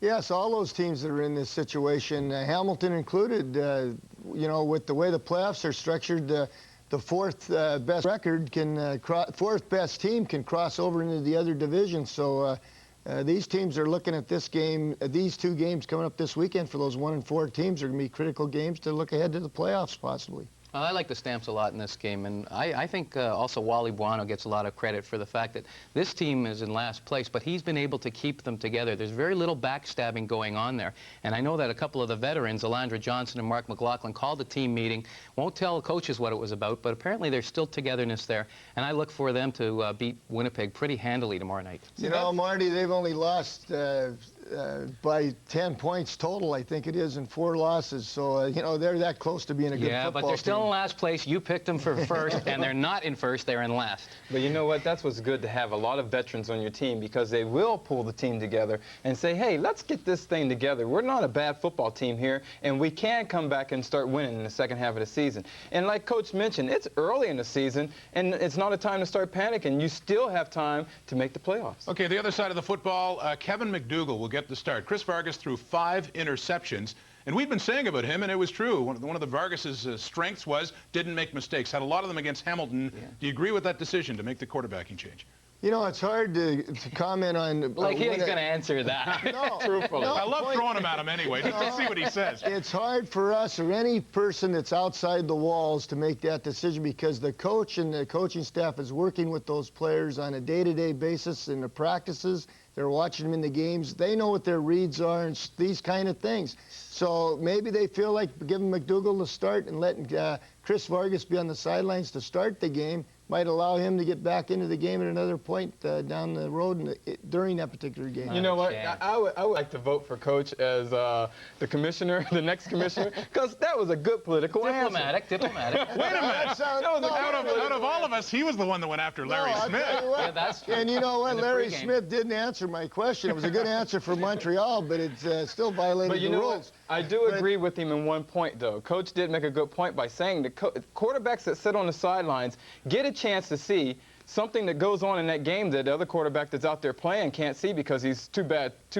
busy scrambling to save his butt. But well, I like the way Reinbold and Pow Pow coached that team, but I honestly think it's a mistake not to start Vargas tomorrow. Yes, he had a bad week last week, but you zapped the confidence right out of him now, and you're going with McDougal, who, to me, I don't know, subpar at best. Well, I don't think you can zap confidence out of a player, though. I would think, though, it's 2 teams that are missing some confidence right now, both at 1-4, and one of them is going to gain some back, but one be with a little less, falling to 1-5. Friday Night Football tomorrow night. As for Saturday, it's the Hamilton Tiger Cats hosting the BC Lions.